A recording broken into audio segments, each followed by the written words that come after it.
Deciding where to grow or move your business can be full of unexpected delays. Or you could just go to Ohio. With billions invested in shovel-ready sites, a dedicated team whose only job is to tackle red tape, and 0% corporate income tax, Ohio makes it easy for your business to scale faster. In fact, Ohio ranked number 2 in the U.S. for lowest cost of doing business multiple years in a row. Your move. Learn more at jobsohio.com. I'm here on the job site with Dale, who's a framing contractor. Hey, good morning. Dale traded up to Geico Commercial Auto Insurance for all his business vehicles. We're here where he needs us most. Yep, they sure are. We make it easy for him to save on all his insurance needs, all in one place, with coverage that fits his business and bottom line. Oh, I shouldn't have looked down. It's all right. We're so far up here. Look at me. Take a deep breath. No, I'm good. So good. Get a commercial auto insurance quote today at geico.com and see how much you could save. It feels good to Geico. Believe it or not, this guy actually has friends. Nice. This is Scotty G and Friends on 97.5, the KSL Sports Zone. All right, do you ever see something come down the wire and you immediately know it's going to end badly? Like Mike Malone in North Carolina, you just know that's going to end badly. That is a dude that, look, his shtick didn't work in an NBA locker room. It ain't working at North Carolina. And, look, I have nothing but respect for him as a coach. I think he's really good. And, obviously, he was the head coach of a championship team. But, no, I don't think that's going to work. We'll talk more about that coming up in a bit. Hey, we got some breaking news, Lloyd. Fire up that breaking news sounder I gave. Oh, wait. Yeah, we're still waiting on that. Yeah, let me fire it up. Sure. Yeah, we don't need that. Utah State has made it official. Mason Falslev is back for his final year at Utah State. That is a great The mayor retention. Is back in Logan. And, yeah, you know what? It's a big announcement for Utah State because they've been cycling through coaches like crazy, and another new coach comes to town. For Mason Falslev, when he now remember, people forget that he signed at the University of Utah with Larry Kraskowiak. And then he goes on his mission. In the meantime, Larry Kraskowiak gets fired. But Craig Smith was the one that was really recruiting him hard. So Craig Smith, obviously, no longer at Utah State. Ryan Odom shows up. All right. So you got Ryan Odom for 2 years, the redshirt year for Mason Falslev, and then his freshman year. His sophomore year, he plays for Danny Sprinkle. And then, actually, no, I take that back. His freshman year with Ryan Odom, sophomore year with Danny Sprinkle, and then, of course, the last 2 years hanging out with, yes, you guessed it, Jared Calhoun, and now his final year is with Ben Jacobson. So yeah, it's a little bit of a weird situation. His fourth coach that he'll work with, his fifth year that he'll be associated with in some way, shape, or form at Utah State, and he is back in Logan. Honestly, by the way, anytime you're able to, with all these changes that Utah State's had, like, you know, with coaches, like anytime you're able to keep somebody like that, that was obviously a big part of the program and of the success, like that is such a huge win. That's a big win for Ben Jacobson. Well, it is a massive accomplishment, and there's a lot that goes into it too. Because let's be honest here, and we say this about A.J. DeBonta at BYU, you don't get the opportunity to persuade somebody to either come to your organization or stay with your organization if you don't have the financial wherewithal to do that. Now, make no mistake, A.J. DeBonta chose to go to BYU. Mason Falslev is choosing to stay at Utah State.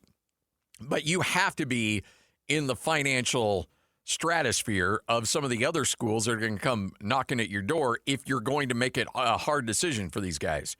So the reason I bring that up is that Utah State has made a massive commitment financially to not only secure the services of Mason Falslev for another year, but then also to be able to keep guys like Karson Templin, who's back. And that wasn't an easy re-signing. these guys would have had a lot of money and a lot of opportunities to go somewhere else. And so, and frankly, if Utah State got outbid by $2 million for Mason Falslev, just to throw out a random number, would you have blamed Mason Falslev if he left? If that was your kid, would you blame him? No, absolutely not. But if Utah State comes in with a very sizable offer that makes it a conversation, then of course Mason's going to stay. So I think a lot of this goes to the fact that Utah State has got itself into a situation now where they can compete financially with its peer institutions. Now, look, they'll never have the $10 to $20 million payroll that a lot of P4 schools are working with right now. That's never going to happen, but you will look at a situation where they can go toe-to-toe now with anybody in the Pac-12. So whether it's San Diego State, whether it's Washington State, whether it's Oregon State, Boise State's been paying out a ton of money lately for its NIL. The hope was that Utah State could be in the top 1, 2, 3 of the conference in everything they do, whether it be financially, whether it be success on the court, success on the field. That's where they want to be. And frankly, you heard Jared Calhoun talk about the fact that they were, at about a 2.4, 2.3 million overall payroll last year. And I know people don't like it when I use the word payroll, but, let's be honest, it is what it is. And that helped them compete and win an outright conference title. But guess what? It only gets higher and higher and higher. So as Utah State was able to keep the Barbarians at the gate, that's a big sign for where the Aggies are right now and a big sign of what they're building. But it's also a big sign of where college basketball is going. So 3 years ago, so this was Danny Sprinkle's year. So 3 years ago, Utah State's playing in a tournament in the Cayman Islands. So this would have been in November of 2023. Yep. So 3 seasons ago, November of 23, I'm sitting down at a hotel, and the NIL world is just blowing up. And Utah State really has zero money to work with. And I was talking with Andy Hill, who was an assistant coach with Danny Sprinkle at the time. And we sat down and we were chatting about the world of NIL. And I said, all right. And I'm sure he wouldn't mind me telling this story, but I'm like, between us, how much money would you need at Utah State to be competitive year in and year out in the Mountain West Conference? And he looked at me and goes, this is it's a big number, but if we could secure anywhere from $600,000 to $800,000 every year, we could compete with everybody in the Mountain West in terms of financial. He goes, it's not the top, but it puts us in the top third, and we can compete with that. That was just 3 seasons ago. 3 seasons ago. And now you are well past that. Utah State, who was in the mid part of the Mountain West Conference, was 3 times that number last year, and they hope to double it, if not triple it, going into this season. So I don't know what the future holds, but Utah State's going all in on next year. And if you're Ben Jacobson, you got to have a big smile on your face because you're like, whew, I don't have to turn over a new roster. I don't have to build a team completely from scratch. I've got some pieces to work with, and I should be all right. All right, a lot to get to on the program. Let's get to it. Starting lineup, 97.5, the KSL Sports Zone. It's time to kick off the show with the biggest headlines of the day. This is your starting lineup on 97.5, the KSL Sports Zone. Another game, another loss for the Utah Jazz, and the Jazz have got themselves in a pretty good spot now where they could fall no further. I mean, well, you look at the odds right now where Utah State is, where the Utah Jazz are. Worst case scenario, they could fall if the season were to end today. The worst that could possibly happen is that they would fall to 9 and lose their draft pick. But guess what? There is a 0.4 of a chance that happens. Not 4%, not 40%, 0.4 of a percentage point. The Jazz are 99.6% likely to hold on their pick. Now, whether it's 8, 7, 6, 5, 4, 3, 2, 1, I don't know. But They have a 99.6% chance, and that number can only rise. It's not going to go worse. It's not going to get worse than that. It can only even get better than that. So, just curious, what was the Mavericks' chance to get the number one overall I don't pick? know. That's what I'm kicking myself because I thought about that this morning. I'm going to figure that out because I feel like it's the opposite or the same, should I say, of getting that number one overall. By the way, they got. You need to text our guy Tony Jones and just verbally slap him around a little bit. I know. Did you see what he tweeted out and put out in the universe? Bad things in the universe. He's like, if Cooper Flagg and AJ DeBonsa are on the same team. I don't tell TJ to shut up very often, but stop it. Knock it off, TJ. Yeah. Look, honestly, if that were to happen, the overall status of the NBA here in Salt Lake City would take a massive, massive hit. The Jazz don't need to win the lottery. They just need to make sure somebody that is close to a play-in situation or the Dallas Mavericks don't win the NBA lottery. Because if they do, there will be a full-out riot. And frankly, if you're Dallas, you're like, hey, we gave up Luka. That's the best you can do for us right now. Remember when Cleveland won the draft lottery 2 years in a row after LeBron left? 1.8% chance to get the number one overall pick. Well, at least it's not 0.4. No, it's not. That a 1.8. Wow. Not far off. So it is doable. And they'll have better odds this year. Yes, they will. Yeah. I mean, they go back and, when LeBron left and Cleveland won the number overall pick 2 years in a row. And, if that happens, that's a problem for the league. That's a big problem. You talk about the integrity of the league. That is hurting the integrity of the league right there. That'll start getting a little fishy because there's just to have 2 years something so improbable happen 2 years in a row. Yeah, I don't think I would be buying that. If I was a Jazz fan, I'm not buying it. No. And I'm like, okay, really? I could totally understand why they would be ticked off Absolutely. at this point. Totally understand that. So the Jazz are sitting in a good place. And let's be honest, the reason I wanted to bring that up is because not to try to jinx the Jazz it's just, look, there were a couple losses. Now, if you're a Jazz fan, you just want them to run the table with losses. Just finish off the year with losses. It's not too much to ask, right? You got 3 more games left, 3 L's. You end the season on a 12-game losing skid. Boom, off the races. And right now, you are tied for the worst record in the Western Conference with the Sacramento Kings. Both teams have 21 wins on the season.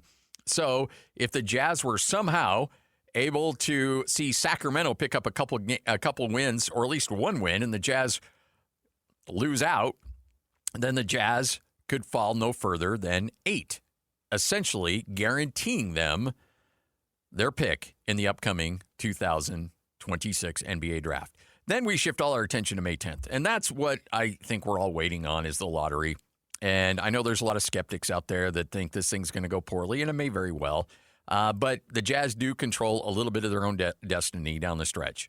And look, you've made it really hard to win games. You've gone out of your way to make sure that you haven't won games. It's been difficult at times. The Jazz have really had to work to ensure that no games have been won over this stretch. You just got to finish strong. And you look at the Sacramento Kings have back-to-back games against Golden State in their next 2 games, one at home, one on the road.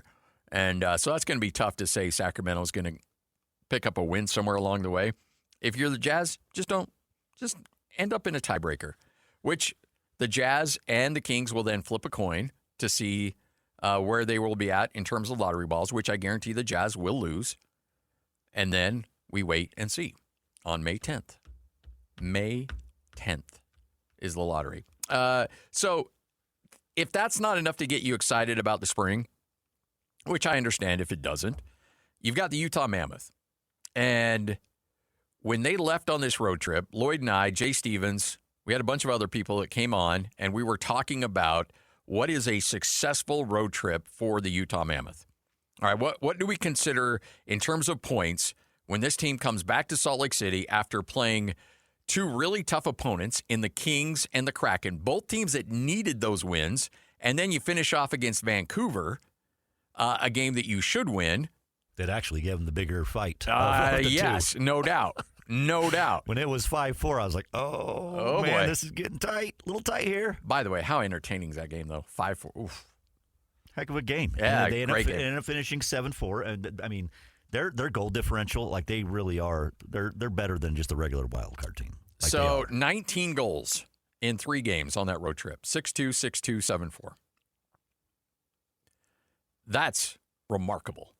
It is absolutely remarkable. But the fact that this team is coming back to Salt Lake City with 6 points in their back pocket on a huge 3-game road trip, in a game that the Kings had to have, in a game that Seattle absolutely had to have, and to go 2-0 in that stretch and then finish it off in Vancouver and to go 3-0 and 6 points really helps solidify. Now, it doesn't guarantee. I'm not trying to jinx the Mammoth now. Look, we're just jinxing everybody right now. But this really does solidify and put it in pencil. Not pen, but in pencil for the Mammoth to be your number 1 wildcard team. But, man, just incredible hockey. This team is playing its best hockey when they're supposed to be playing their best hockey.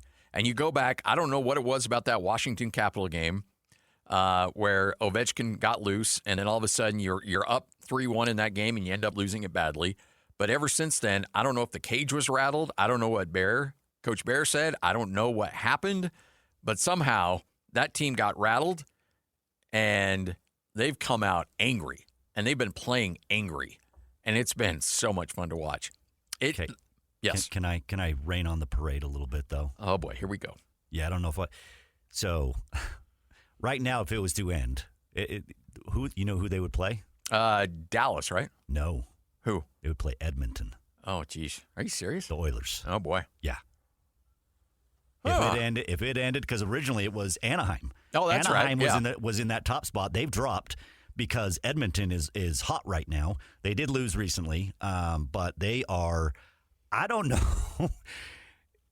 Anaheim, I feel like there's a real shot they could win that. Yeah. Edmonton, I'm not so sure because you have the best player in the game in McDavid. Yeah, and the NHL. That's a quality team. NHL doesn't want their best player with a first-round exit. Right. Look at us. We're just taking our NBA conspiracy theories and now moving them to the NHL. I noticed that Edmonton jumped into that one spot. And I was like, man, really? And that's not to say it's not doable. They still have. I mean, at one point they were, their goal differential. They were in the red, and now they have a positive goal differential. Edmonton does. So they've been on fire. They had a 5-game win streak, which I believe started with the Mammoth. But they just lost recently. But it's tight between those two, between Anaheim and Edmonton. But right now, that's where they would finish. They would have to play Edmonton, which that's. But hey, the one good here's your positive side is that the Mammoth are really good on the road, and guess what? You would be on the road. You would be on the road. They're really good on the road. I don't understand it. I don't get. I think there is a little bit. I know. We've talked about it with some of our guests in the past. Like I think there is something that where I think even Bill Armstrong mentioned it, that at home there just seems like maybe they're pressing a little bit at home. Yeah. Like there is something like a little bit of extra trying to deliver and give a great performance in front of the fans, in front of the home fans. And it just seems like maybe there's a little bit of something but then they get on the road and they're loose. All right. They play like it. So speaking of Edmonton, coming up tomorrow in Delta Center, traditionally, and this has been a rule of thumb for NBA teams forever. You just count on it. When you're on a long road trip and you come back, that first home game, usually you don't play particularly well. So the Mammoth on a 3-game road trip, coming back and they're playing Edmonton with the best player in the NHL. That's going to be a tough one to win. But then after that, you've got the Predators, you got the Hurricanes, all at home. You'll hit the road to Calgary. Jets back at home, Blues back at home. That's a lot of home games coming up for the Mammoth. So, again, you've got 6 games left, and you've got an opportunity to play 5 of those at home. Yeah, there's a lot to be excited about. That Edmonton game is going to be fun, though. We might need to sneak out to that one. Yeah, I think so. That's probably a tough ticket to get, though. Yeah. I imagine. That's one that we need to go cover. You and I can cover that game. That one. Yes. I was out at that game covering it. Yeah. Yeah. Covering it from front row. 97.5, the KSL Sports Zone, 12:24. The great Ken Pomeroy joins us next right here on The Zone. You're locked on to Scotty G and Friends on 97.5, the KSL Sports Zone. 97.5, the KSL Sports Zone. Ken Pomeroy is going to join us coming up here in just a moment. But right now, it's time for the Copper Rock Masters giveaway. Be caller number 12 right now, 801-575-ZONE, and you'll be assigned a player in the Masters this week. If your golfer ends up winning the Masters, you'll win 18 holes 4-2 at Copper Rock Golf Course in Hurricane and a $100 gas gift card. Copper Rock, where the pros play. Again, 801-575-ZONE. That's 801-575-ZONE. Lloyd promises not to assign you Tiger Woods. Well, yeah. If he does, then you can bark at him and say, come on, don't do that. All right. As we get you ready for the national championship game, Ken Pomeroy will join us coming up here in just a moment. It is Michigan squaring off against UConn. UConn somehow continues to stay alive. Miracle after miracle for UConn. And then you got Michigan, who is just dump trucking everybody. And off we go. Should be a fun one tonight. As Ken Pomeroy joins us right now, kenpom.com. Get there now. Ken, is there any way that is there any way on paper that UConn has a chance in this game against Michigan? It's college basketball. That's the defense we'll give here, right? It's college basketball. Like, if you go to my site, you'll see they have a 27% chance of winning, which is not, wouldn't be the upset of the year. Like, it's in the realm of possibility. It's just like trying to talk yourself into that is the hard part. When you look at kind of the fundamental numbers and you look at what Michigan has done in the tournament. It would be. I mean, if UConn somehow pulls it out, Danny Hurley would be insufferable, and rightfully so. This time, and he's earned it. Absolutely. Yeah. Just how impressed are you with Michigan on not just that they're winning games, but how they're winning games and just taking everybody behind the whooping shed? Yeah, absolutely. And so they did this to some extent during the regular season. It's not too surprising, but certainly like the Arizona game was just absurd. I mean, from start to finish, it was complete and total domination against the team that, heading into the tournament was basically like the co-favorite with Michigan to win it along with Duke. So, the fact that they were just so comprehensive in that beatdown to throw into the mix that like Axel Lendeborg didn't really even play in the second half. Like, got a few minutes, but wasn't really himself, and yet did not matter one bit. Like, Michigan is it has been a machine this year for the most part, and only getting better as the season wraps up. Yeah, and you look at that, Arizona has been so strong and physical and just played bully ball with so many teams that I saw them up close in person when they played Utah State, and just that size was just like, yeesh. But I talked to Jared Calhoun afterwards, and he's reading between the lines, you could tell Jared was thinking to himself, because he's like, I'm really curious to see how this team does throughout the rest of the tournament. Because I don't know if he was necessarily sold that style of basketball would end up working for 6 consecutive games and winning a championship. And certainly when they played Michigan, that ended very quickly. But I think that had more to do with Michigan than it did Arizona. Right. Yeah, I mean, that's the thing. So, there was always, unless Arizona won at all, right, there was always going to be this day where we were like, that lack of perimeter shooting, really came back to bite them. And, sure, to some extent that's true. And by the way, they played the last 2 games. They get to play Arkansas and Purdue, and Arkansas's interior defense was woeful, and Purdue's was pretty mediocre. And so that really kind of played into Arizona's hands. And then they, kind of got back into the real world against Michigan, and it was like, oh, wow, maybe they, got lulled into some sort of false sense of confidence or whatever. But yeah, I mean, I tend to agree with what you're saying. It's like you made the Final Four. I mean, realistically, you were the second best team in the country, let's say. I mean, they just happened to get matched up with Michigan in the Final Four, but it could have easily been in the title game if the bracket was a little different. And so it's hard to really fault the style. I mean, it's personally not a a visually appealing style for my taste. But I'm not gonna criticize Tommy Lloyd for getting his team, like I said, the Final Four and really like being the second best team in the country. No doubt. When you look at Michigan overall, and I can't remember exactly where they were at going into the tournament. I'm sure you had them as a 1 seed, but where were they ranked in your rankings coming into this thing? They were actually third in the rankings. So, okay. But it was like almost indistinguishable between Duke, Arizona, and Michigan. Like, it's hundredths of a point. So, within they were basically co-number ones. When you look at UConn, obviously there's always a little bit of luck involved, and certainly that was the case. I don't want to say luck, but certainly things had to go their way in that win against Duke. And then they beat Illinois by 9.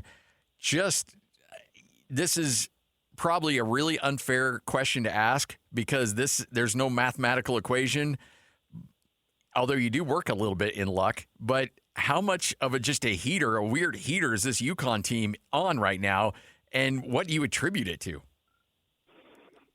Yeah, I mean, that last possession against Duke, I mean, that'll just go down in history as, one of the wildest sequences in a, tournament game. So certainly, yeah. I mean, yeah. I mean, you hate to say luck. I mean, if you were based in, Hartford, Connecticut, Scotty, I would be more careful with my language. But I know, yeah. I don't want to offend UConn fans. They've had a tremendous run, and some of it certainly is skill. By the way, I mean, we should point out it beating Illinois. Like Illinois had the highest rated offense in the country heading into that game. Illinois played 37 games this year. 2 games against UConn, they have not scored a point per possession. In their other 35 games, they scored a point per possession 35 times. So wow, that's a great stat. Yeah, and so that's probably not a fluke, right? Like there's certainly some skill there, but yeah, the last possession against Duke. I mean, you could dissect that so many different ways. Things that kind of went right for UConn there, in terms of Duke trying to weirdly, advance the ball and UConn weirdly not trying to foul, and then Braylon Mullins getting the ball. And Braylon Mullins, by the way, for all his hype as being a good shooter out of high school, not a good shooter this year. Yep. And then sinks that 3. So I mean, that moment alone was certainly worth a lot in luck. But you can't criticize the UConn system, the culture, their will to win or whatever. It's just that there are other teams out there that have the will to win as well and don't do it. And so certainly some good fortune for UConn, but they are also playing well. And this that's the one thing about this matchup really is you mentioned UConn's defense. Michigan's defense has been great as well. They held Arizona below a point per possession. First time Arizona didn't score a point per possession all season. They held Tennessee to their worst offensive rating of the season. So both of these teams are really playing great defense heading into this final game.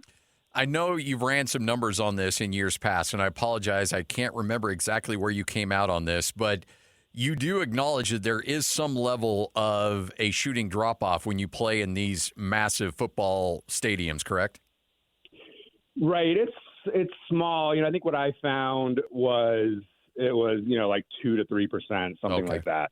And that was a few years ago, so I don't know where we stand right now. But I mean, it stands to reason that I know the basket is same height and same location, but just that frame of reference behind the hoop is a little different. And so, yeah, it stands to reason that shooters might struggle with that a little bit more than normal. Although you would think at this point, both of these teams have had multiple practices in the building. They played a game there. That effect is probably, to whatever degree it exists, smaller, than it would be, say, the first time they step into the building.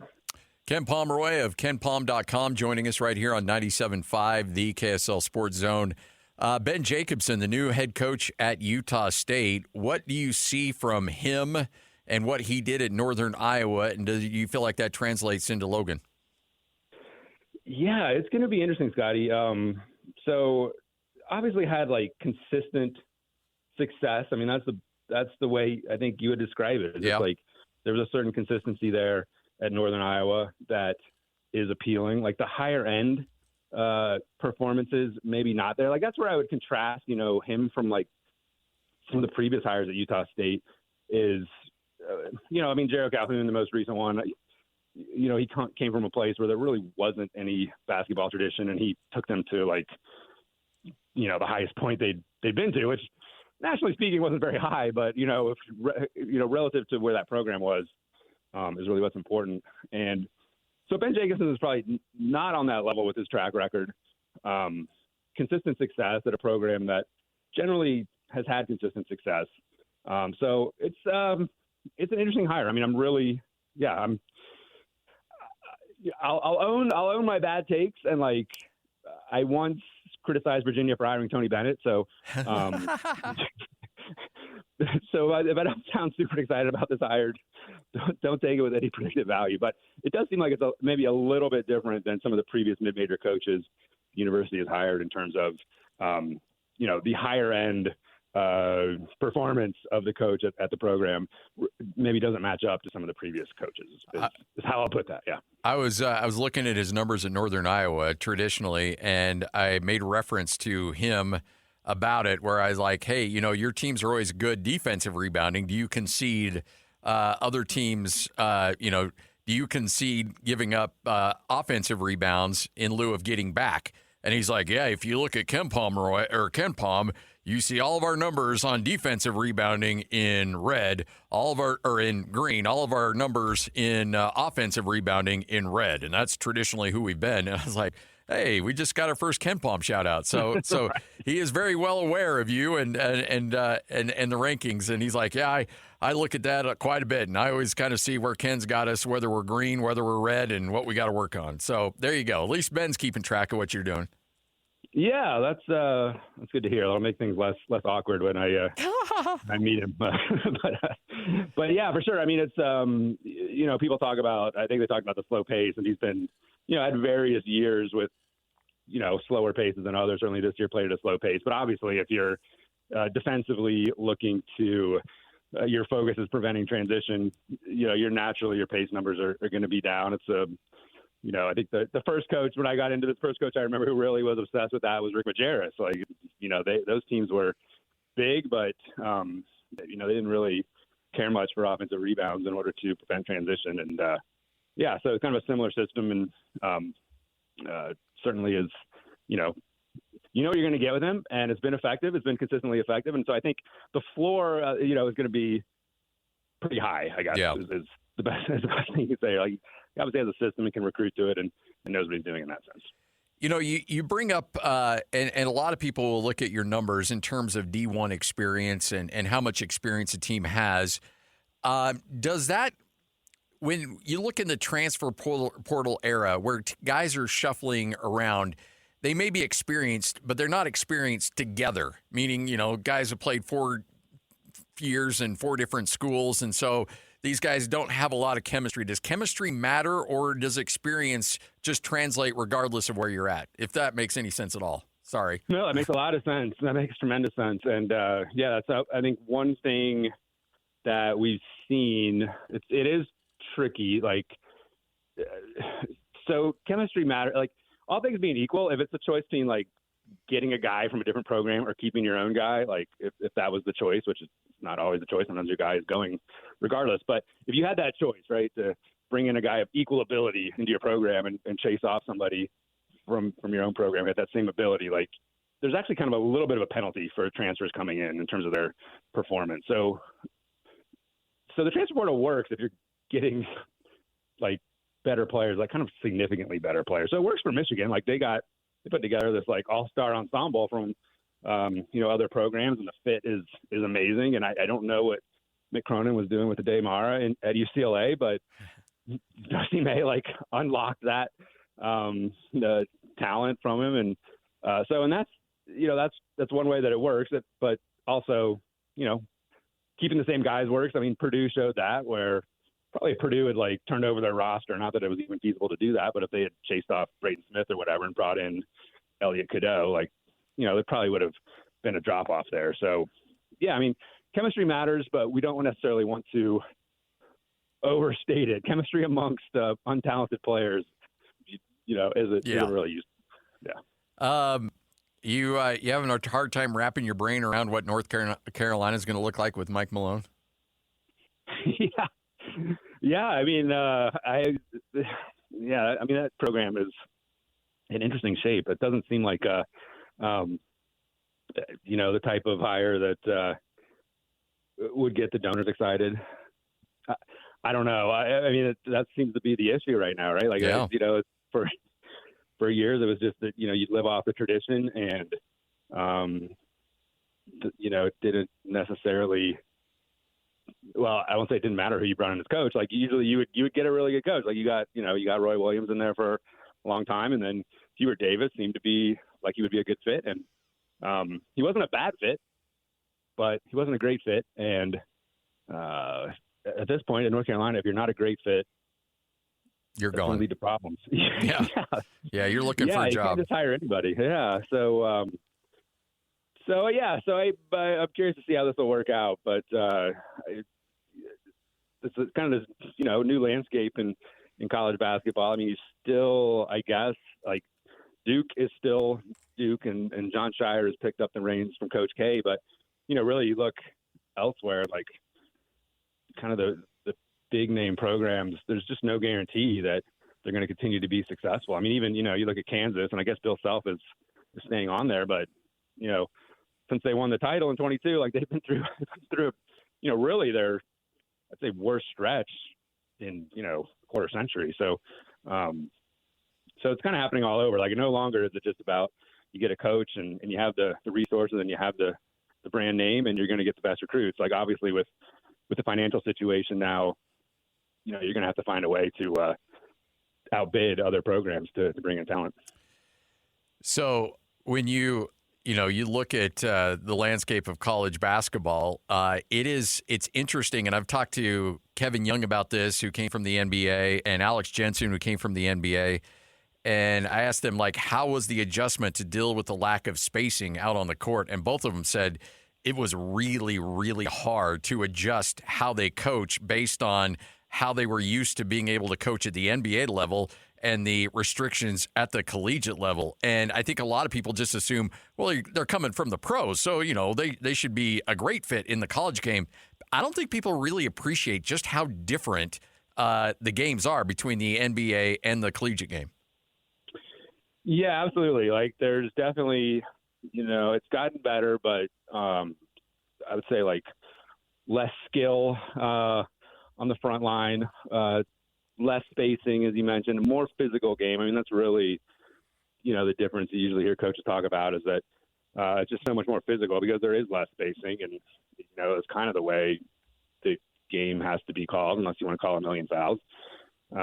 So certainly it's different in that respect. And I mean, yeah, you've seen coaches make the transition from pro to college and struggle with it, and also going the other way, go from college to pro and struggle with that as well. Though that's a little bit, I think, more about the people managing aspect, where it's just, you can't treat actual professional basketball players, grown men, the way you might instinctively treat 20-year-olds.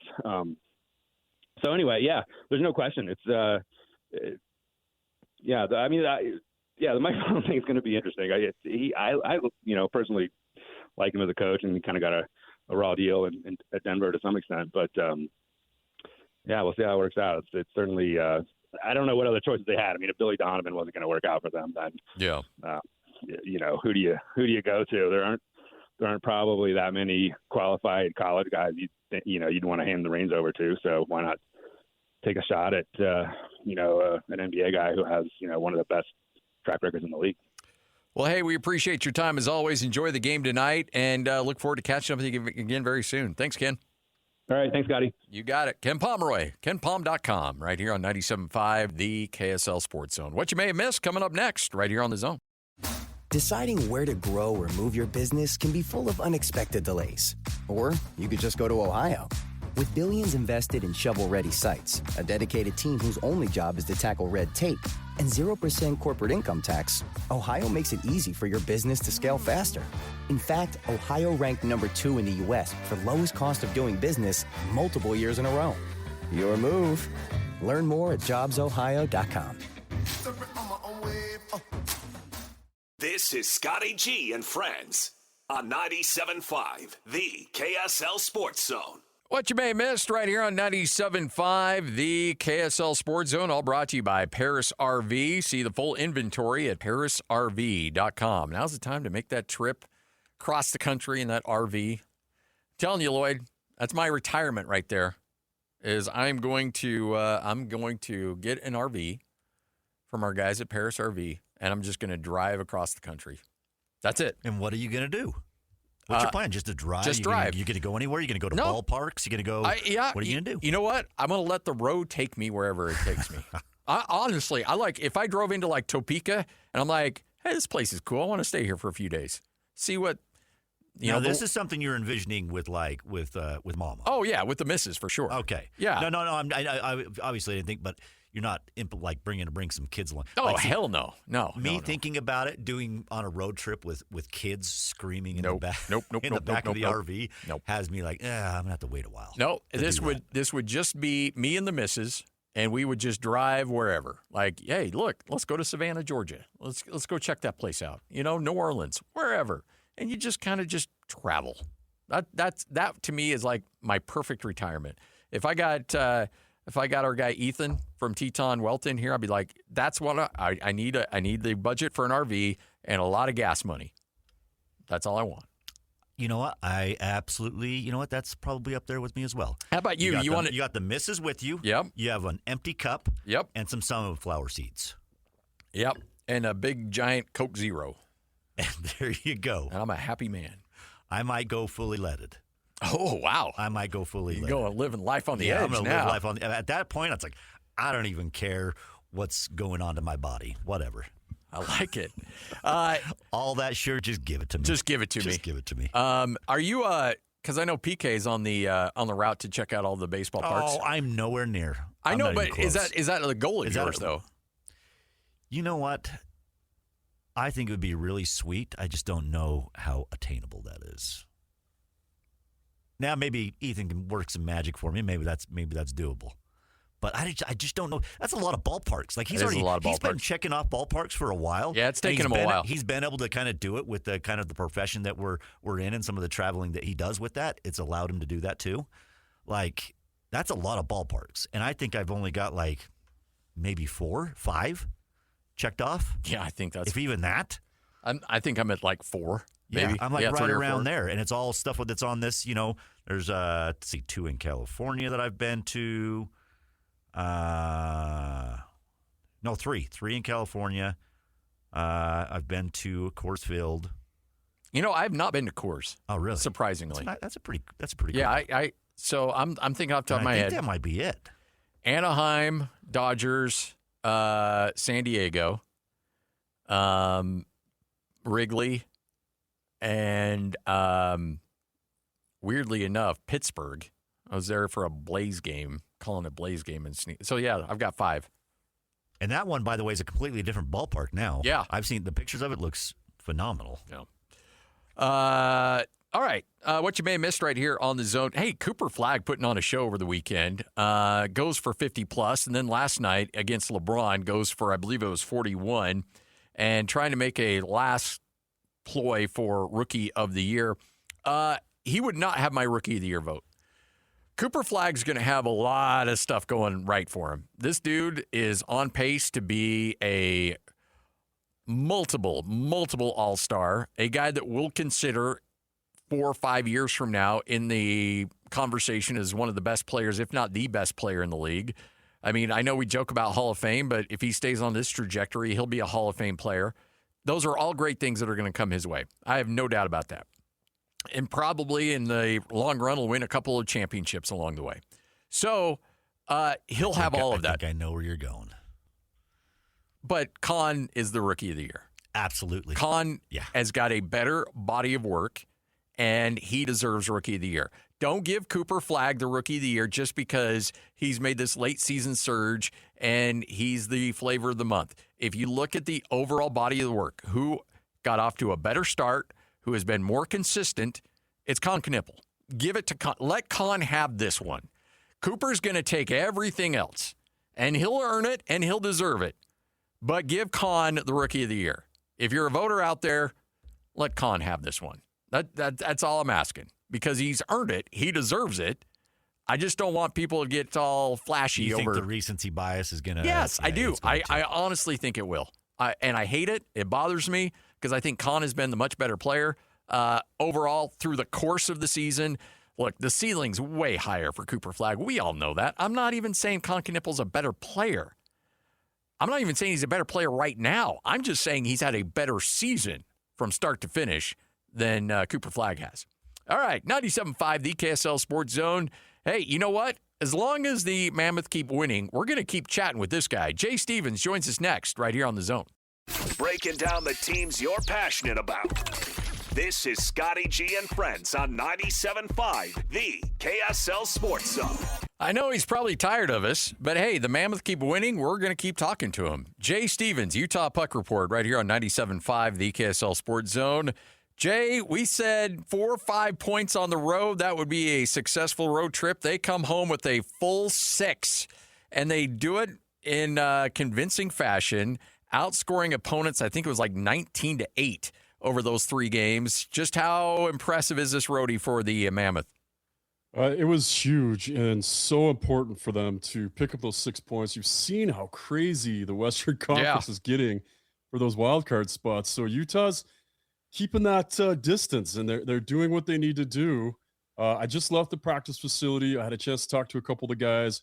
I talked to Nate Schmidt about those starts on the road and giving up that first goal real quick, and how, they seem to just be. It looks like we lost him. We'll try to get him back and connected. Jay Stevens, Utah Puck Report. So recapping the road trip, they started off with a win against the Kings, 6-2. Then they have a few days off. Then they go to Seattle, take on the Kraken, win that game 6-2. And then they square off against Vancouver on the 4th and win that game 7-4. So the offense is clicking. This team continues on its hot streak, and they do it in a couple different ways. First off, you look at that Kings game, and Utah comes out on fire. Just boom, boom, boom. Puts the game away. Seattle, on the other hand, you look up and they're down 2-1 and very close to being down 3-1. They wiped off a goal, and then all of a sudden Utah reels off 5 in a row over the last 2 periods and wins that game 6-2. And then you go to Vancouver, and the offense is clicking, sure, but you give up a couple of back-to-back goals. As Lloyd mentioned, it gets to 5-4. You start to get a little nervous, and then ultimately Utah shuts the door and ends up winning that game 7-4. So 19 goals scored, 8 against.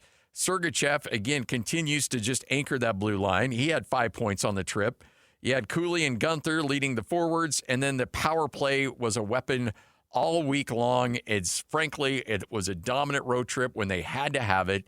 They found a way to get it done, and now you look at this Mammoth team as I think Andre Tierney brought it up in one of our Mammoth at 50 updates. He said, look, everybody keeps winning. Everybody keeps doing their thing, so we've got to find a way to make sure that they keep winning. And so the margin of error really isn't that much better than what we saw before with this Mammoth team. And so you just got to put the foot on the gas and find a way to hopefully keep the W's coming because, again, margin of error, relatively slim. Now, it makes it a little bit harder when you got Edmonton rolling into town coming up tomorrow at Delta Center. And by the way, if you have not seen Connor McDavid up close and in person, you need to find a way to make that happen. Go get your tickets. Find a way to get into that building coming up tomorrow because that will be must-see TV for sure. You want to be either in front of your TV watching that game. Better yet, you want to be in the Delta Center watching that game. That's the type of game you're going to want to make sure that you witness because the Mammoth playing their best hockey of the season against a superstar like what you're going to see in Edmonton. I mean, that's pretty much all you got to see right there. Honestly, too, when you look at also the momentum coming down the stretch as this Mammoth team, I don't think you can underestimate those 4 days off that the Mammoth had between that Kings game and the Kraken game, because I think that was absolutely critical for this team to get back to where they needed to be. All right, Jay's back on the line with us. Jay, I was just mentioning, when you look back at this road trip overall, it wasn't necessarily a traditional road trip because they had those 4 days off between the Kings and the Kraken. Just how valuable do you think that was in them going 3-0 on this trip? Yeah, you kind of wonder because they complained that that's one of the reasons they got off to the slow start. But these guys are banged up. And even today, there were a lot of guys missing from practice that were having a maintenance day. So I think that the 4 days off definitely gave them a chance to heal some guys that were banged up and give Veggie a little bit more of a rest. But then they got off to those slow starts, gave up a goal within the first few minutes of the first game back. So it's one of those double-edged swords. You never know what's better. You even saw – I heard him talking about it during the college basketball March Madness too. They're like, hey, some of these teams had to keep playing for their lives, and some of them had days off. And the ones with the days off didn't seem as great at first, but then eventually got to their game. So when you score 7 goals on 24 shots, that's a pretty efficient night at the office, correct? Yeah, and to keep doing that was unreal, right? To see him put up that's what they keep talking about is that high potent offense they have, and to finally see those coming through with big numbers on those games, it's been pretty impressive and a lot of fun to watch for sure. So down the stretch we come, and we just played a cut from Andre Tierney. He said, hey, as much fun as it was going 3-0 on that road trip, everybody's winning, everybody's doing well. So again, you can't lift your foot off the gas here. Yeah, and Utah's path gets harder, right? Even though they're home, playing Edmonton, Nashville, both those teams are chasing. They're wanting better positioning. So those are not going to be easy games. Edmonton just got beat up in their last game by Vegas, so they're going to come in angry and looking to prove a point. And then Nashville's chasing. And every night you go to bed and you look at the standings, and there's somebody else in that wild card 2 spot. Right now, that is Nashville that's in the wild card 2 out of the Western Conference. So the games just keep getting harder. And then Carolina comes in. Carolina is one of the favorites to win the Cup. They're just efficient. They're effective in everything they do. They've got great goaltending, which is another story, a kid that they picked up off waivers that's been doing really well. And it's not an easy 3-game homestand like you'd want it to be to get some distance. Yeah, I mean, home's great, but I think the one thing we've seen out of this Mammoth team is that there's not a huge discrepancy in success home versus the road. You'd think, okay, now it's going to be nice to be at home, but the way this team's playing on the road, you may not mind a road game in there, 2 or 3 of those mixed in. Yeah, it's funny. After we talked about that, I looked it up to see what are the stats over the last 10 years. I think I actually went back 20 years. What are the stats over the last 20 years on home teams winning during the regular season? It's 54%, and then home teams winning during the playoffs, it drops to 52%. So home ice may not be that much of an advantage like we always thought it was. Maybe it's the distractions, your wife or kids or whatever. I know I mentioned mowing the lawn, and people started like having Keller mow the lawn or something. And I got a lot of email about that. Like, there's no way he mows his own lawn. But yeah, it's you'd expect him to take care of business at home. Like I said, tough schedule at home, but hopefully we really think they need like 3 more wins out of the next 6 games, and that should give them the distance they need. Yeah, as you mentioned, Nashville right on the heels, and it just seems like between them and St. Louis, it's just been an interesting back and forth. And what we're seeing, for that spot, this could be eliminated pretty quick. About a 5-point differential between Nashville, and then you look at the Kings, about a 5-point differential there. I mean, this thing could turn on its head very quickly. Yeah, it could. And that's the one thing we've really got to focus on as a fan base is you're just hoping that Utah keeps that distance. They've got to pick up a couple wins here, and it's playoff hockey basically for everybody right now. Everybody's fighting. Everybody knows that any loss could eliminate them or make it harder for them to make the playoffs. So you really got to have that Game 7 mentality going in, and we're seeing Utah kind of they've been able to do that on the road. I mean, putting up that many goals has been unreal. And Edmonton just gave up 7 goals the other night to Vegas. So it can be done, and it'd be amazing for them to start right off with a win. But, yeah, Nashville's got 81 points. The Kings have 81 points. The Sharks have 79 points. St. Louis has 78 points. So they're all right there. And then a lot of people have asked about the tiebreak. If all those teams are tied, it goes to who has the most regulation wins without going to a shootout. So it'll be interesting because LA has had the most overtime games like anybody's ever heard of in the NHL. I think they're at 31 games, and they've got 19 losses in overtime. It's just unheard of how many times they've gone into overtime. You know what's crazy is looking at Anaheim. They're 41-31 on the season. They've got 87 points on the year, and yet they're minus 14 in goal differential. I mean, that's just like, wait, what? That's crazy. That is crazy, and it's one of those things Bill Armstrong pointed out. Typically, the teams that make the playoffs never have a negative goal differential. And you're seeing, like, Anaheim with minus 14, and they did have some goaltender issues at the beginning. And at the beginning of the year, they weren't that great, and they were giving up a lot of goals.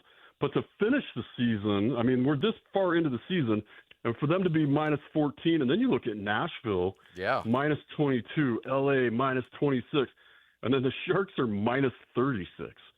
But they're just, like, the Sharks seem to just be, they play like 3 really great games, and then they just, they lay an egg. So the Sharks are pretty inconsistent and young. But and same with the Ducks. The Ducks are a young team too, just like the Mammoth. So it's interesting to see any of these teams contending for the playoffs that have a minus goal differential. If there's a team out there that not Mammoth related, let's just say you can choose a random team, but you have to pay to watch them play. Is Edmonton pretty high up on that list? Oh yeah, absolutely. Edmonton would be up there. I mean, to watch Connor McDavid, if they don't play Utah in the first round, I hope Draisaitl comes back. He's such an amazing player. He's been hurt. And if he comes back healthy, they're a lot of fun to watch. Anaheim's been a lot of fun to watch too. But man, if you're going to spend money to watch a team and you're going to pick up a new team to be a fan of, it's hard not to really love what the Colorado Avalanche do, because they've got that high speed offense. They've got one of the best defensemen. He'll probably go down as one of the best defensemen to ever play the game in Kel McCarr. And then you got McKinnon up front, and they're just loaded, and they have 2 solid goaltenders. So if I'm going to pay money to watch a team, I think I'd want to watch Colorado, but I'm still a Mammoth fan. I don't want the No. That's why I'm saying you can't choose the Mammoth. We had that. We laid that out there. Boy, you talk about goal differential there, plus 91. Yeesh. That's a crazy number. They just are. I mean, they're just dismantling every team they play against, and they're just scary good. And I talked about how good Carolina is, and they're only plus 47. Tampa Bay is plus 66. But Colorado has 110 points already. They've already won 50 games. They're just a scary team to watch. But the NHL has this history of whoever wins the President's Trophy, which means you have the most wins and the most points at the end of the season. They don't usually win the Stanley Cup. It's a really weird thing. It's like 1 out of the last 10 years. Interesting.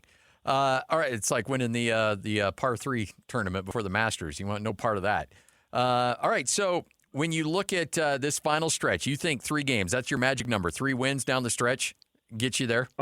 Yeah, and I want to take credit for that, but that's what Torini said today as well. So they really feel like 3 games. Actually, it was Bill Armstrong. Bill's the one that said it today. 3 games seems to be the magic number here. If they get 3 games, gives them 6 more points. That should give them enough to keep that spot, that first wild card spot by the end of the season. Because Utah's not the only one with a tough road ahead. So all the other teams got to play each other, and especially if they can get a win against Nashville and if they can get a win against St. Louis, those are the teams that really that'll give them the space they need to make the playoffs in that wild card 1 spot. We talk a lot about some of the stars on this team. How much credit should Sergachev be getting for what he's been able to do on that blue line? A ton. I mean, he's been an anchor back there. But and he eats up a ton of minutes. When you look at the guys that play the most minutes for this team, Sergachev and Ian Cole, and completely different style of defenseman. Cole's out there and it always looks like he's working his tail off. And people watch Mikhail Sergachev and they think he's not working that hard, but he's always in the right spot. He just has a casual way of skating. He's still working. He still seems to be in the right spot all the time, anchoring down, getting great. Like he picks up good points, and he's still got a good plus minus. He's just been one of those guys that have been. You just can't really put a number on how important he's been to this team, but he's out there for all the most important moments. He's out there right after they get a goal or right after they get scored on. That's who you can tell who your coach really counts on. Who does he put out right after you give up a goal? Who's going to go out there and stabilize the team? It's always Sergachev. So that speaks volumes of what the coaching staff thinks of him. How much, when you look at a stat sheet after a game, how much are you looking at face-off win percentages? I look at it quite a bit, and they break it down offensive and defensive zone, and those defensive zone wins, or especially in overtime, you've got to win those face-offs, right, where puck possession means everything. And as these games get more important and the goals are going to be harder to come by, like, don't expect these 6-goal games. I don't expect the Mammoth to keep putting up 6 on everybody. I expect these games to get a little tighter. You're going to see some 1-0s and 2-1 games, and it comes down to who's going to win that face-off in your defensive zone, because puck's got to get out of your zone and in the other zone, and that becomes the focus as you get closer to the playoffs. And they're definitely in playoffs. Pucks in, pucks out. It's as simple as that, and it starts at that face-off. Who Mammoth are playing well. Who do you consider the hot? I mean, in Colorado's just been a machine all year, but late season surge. Who are you keeping an eye on? What the LA Kings have been able to do, because if you keep in mind, they fired their coach a little while ago. They weren't doing very well. They were way out of the playoffs, and for them to kind of skyrocket since basically Christmas and be battling for this playoff spot. The LA Kings are dangerous because that's exactly how they won their first Stanley Cup. They had to win the last night of the regular season, and then they barely made the playoffs by winning the last game of the regular season. They made the playoffs and just went on a tear and won the Stanley Cup. So I think the LA Kings is who I'd say are the most dangerous. The San Jose Sharks can be if they can figure out how to be a little more consistent, and they've surprised a lot of people lately with that. Macklin Celebrini putting up so many points and just being this young phenom. Both those teams are really scary if they make it into the playoffs, and I think they just keep rising. All right, so we've talked to a lot of hockey people. I apologize if we've discussed this already, but what's going on in Vegas, man? Is that just an organization where, they will just cut your throat at any given moment? Yeah, you look at how fast they fire coaches, and it's mind-boggling to me that you can go to the Stanley Cup one year, the first year in your team's existence, you don't win the Stanley Cup, so they fire you as a coach. They bring in another coach who makes it to the Stanley Cup. They just fire guys all the time. What they did to Marc-Andre Fleury turned a ton of fan base off to how they handled their players, and having players find out they've been traded or released online. They're just a cutthroat organization. And, I know a lot of people want to play there because they want to live there and they have a winning culture. But at some point they got to look at, you're going to see free agents say, no, I don't trust the organization because of how cutthroat they are. There's no loyalty at all. And I get it. It's a business, but they really take that it's a business to the next level. And there's just zero room for any error in that organization. They just seem to be quick they move on from the player, they move on from the coach, just no questions asked, we'll find somebody else. Well, hey, we appreciate it, Jay. As long as they keep winning, we're going to keep coming to this well, man. So we're very superstitious on this show. So as long as the Mammoths win, you're going to be a big part of what we're doing here. Well, it sounds great. I love it. Appreciate it, man. Thanks. There he is, Jay Stevens, host of the Utah Puck Report. You can find that at KSLSports.com. 97.5, the KSL Sports Zone. Good, the bad, the ugly. Coming up next, right here on The Zone. It's time to saddle up and talk about the winners and the losers. This is the good, the bad, and the ugly. Now, here's the good. Hey, I know that things are kind of in flux right now here on this show. Lloyd, we're still going to do a major pain in the butt, though, right? Well, I think we should. It's a tradition Unlike any other. Jeez. Unlike any other. Yes. I mean, we should. We have to. Something that we've always done. We've always done. Always done. And look, while we may be in a bit of a transition mode here on the show, I think listeners want a little bit of stability. One other thing that we always have before every major is an opportunity for you to win big. And right now, it's the Copper Rock Masters giveaway. Be caller number 12 right now at 801-575-ZONE, and you will be assigned a golfer in this year's Masters. Now, if your golfer ends up winning, you will win 18 holes for two at Copper Rock Golf Course in Hurricane, and a $100 gas gift card. Copper Rock, where the pros play. So if you want those 2 rounds, all you have to do is be caller number 12, 801-575-ZONE. Lloyd will then tell you what golfer you're going to be assigned to, and you just keep track of that golfer. If he wins, then you win. It's that simple. And it's always nice to have a little dog in the fight, have somebody out there that you're fired up to watch play golf. So again, 801-575-ZONE. That's 801-575-ZONE, caller 12, and you will get a golfer. And look, it's all random. We don't have these things lined out, but Lloyd might give you a good one today, just for hanging with us on a Monday. All right, the good. In case you missed it, it came down earlier in the show at around noon as Utah State Mason Falslev announcing that Mason will be back for his final year at Utah State. So, it's always kind of a joke around that team. The DMs are always heating up. And I know the transfer portal technically does not open up until tomorrow. Yep, April 7th is when usually that or when the portal will open up. But Karson Templin has already announced that he is re-signed with Utah State. So the Aggies keep their big man. And now Mason Falslev has announced he is re-signed. So neither one of those two, I guess Karson officially entered the portal for a moment, and then they got him taken care of, and now Mason Falslev back. I'm sure there are other players that Utah State is working very, very hard on keeping. And look, the Barbarians are at the gate. You win games. You're a Mountain West Conference regular season champion. You're a Mountain West Conference tournament champion. You win your first round of the NCAA tournament as a 9 seed. Sure, there's going to be people that are going to be clamoring for your services. Utah State already lost their head coach, Ben Jacobson, now the head coach of Utah State. And if you're Mason Falslev, you got recruited by Craig Smith, even though you went to Utah. So he has familiarity with Craig Smith, went on his mission, came back, and was under Ryan Odom for his redshirt year, played his freshman year with Danny Sprinkle, his sophomore, junior year with Jared Calhoun, and now he'll have Ben Jacobson. Those are 5 Utah State coaches that he has been familiar with during his time, whether being recruited or playing for at Utah State. And if you're Mason, look, if he were to decide to go somewhere else, nobody would blame him.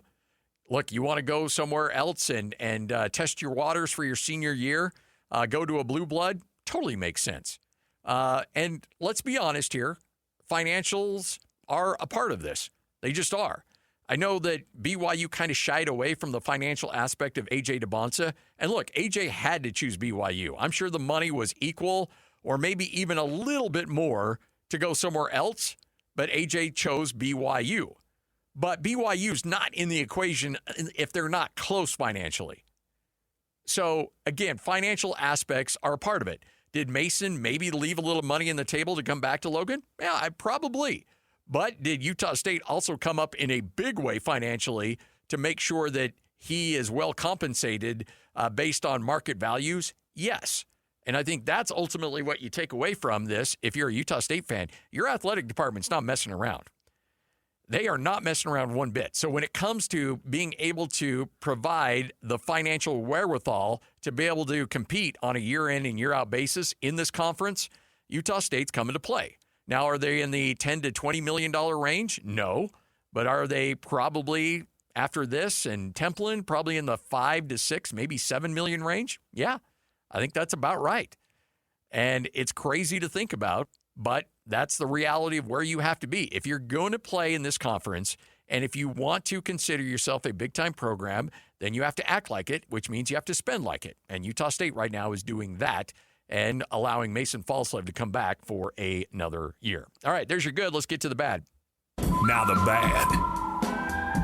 All right. Look, Lloyd, I don't know. Where's Augusta on your bucket list in terms of going and watching? Obviously, we'll never play there. But just going there to watch a Masters round. It is probably in my top 3. Okay. Might even be number 1. Because it's up there. Look, it's the cathedral of golf, right? Imagine just walking walking that course and following along whoever and just thinking of all the history, the rich history that is on that golf course. You're eating a $2 pimento cheese sandwich. Yes. And you're walking up affordable. Up and down the fairways of one of the most beautiful, if not the most beautiful golf course in the world. And with that, you want to respect it. You want to appreciate the fact that this is a very special place. When I first saw this story, I thought it was John Daly, but no, it's Jason Day. Jason Day is the one that's getting barked at by Augusta because he looks like a clown show out there. Now you're a birder, Lloyd. He ended up wearing his Birds of Georgia vest at a practice round at Augusta, and he had his other tops planned for the week. And they're all very much bird-related. They're all a little obnoxious. They're all a little ugly. Okay, let's not say obnoxious. Let's not say ugly. They are ugly. They are not. They are very ugly. I am so jealous that I don't have this, that I don't have one of these vests. Lloyd, come on. No.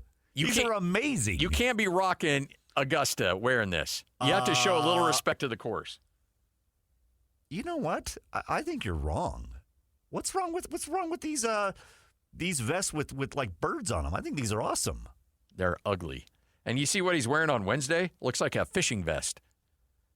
And then he's got a bird hoodie he's wearing on Thursday. Friday, look, I hope this man does not make the cut because he's looking awful.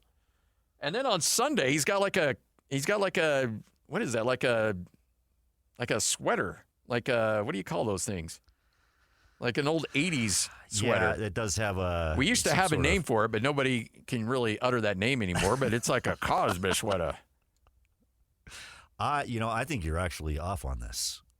I cannot believe you're on board with these. I think these and I'm, by the way, you know me, I'm a kind of a traditionalist when it comes to stuff like this. But I'm you know what? I think these are sweet. Okay, I kind of understand where you're coming from a little bit with the guns, but at the same time, I'm like, you know what? So what? They're too stuffy over there anyways right now. They are way too stuffy. No, absolutely. If there's a place that's allowed, too stuffy. That's okay to be stuffy, it's Augusta. You can be stuffy at Augusta. Now he's dressing like he's going to the waste management thing in Phoenix. I mean, that's what he's dressed like. He looks like a clown show. I hope he's carrying some binoculars as he's traveling down the fairway and jotting down birds as he goes. Complete the big year, my man.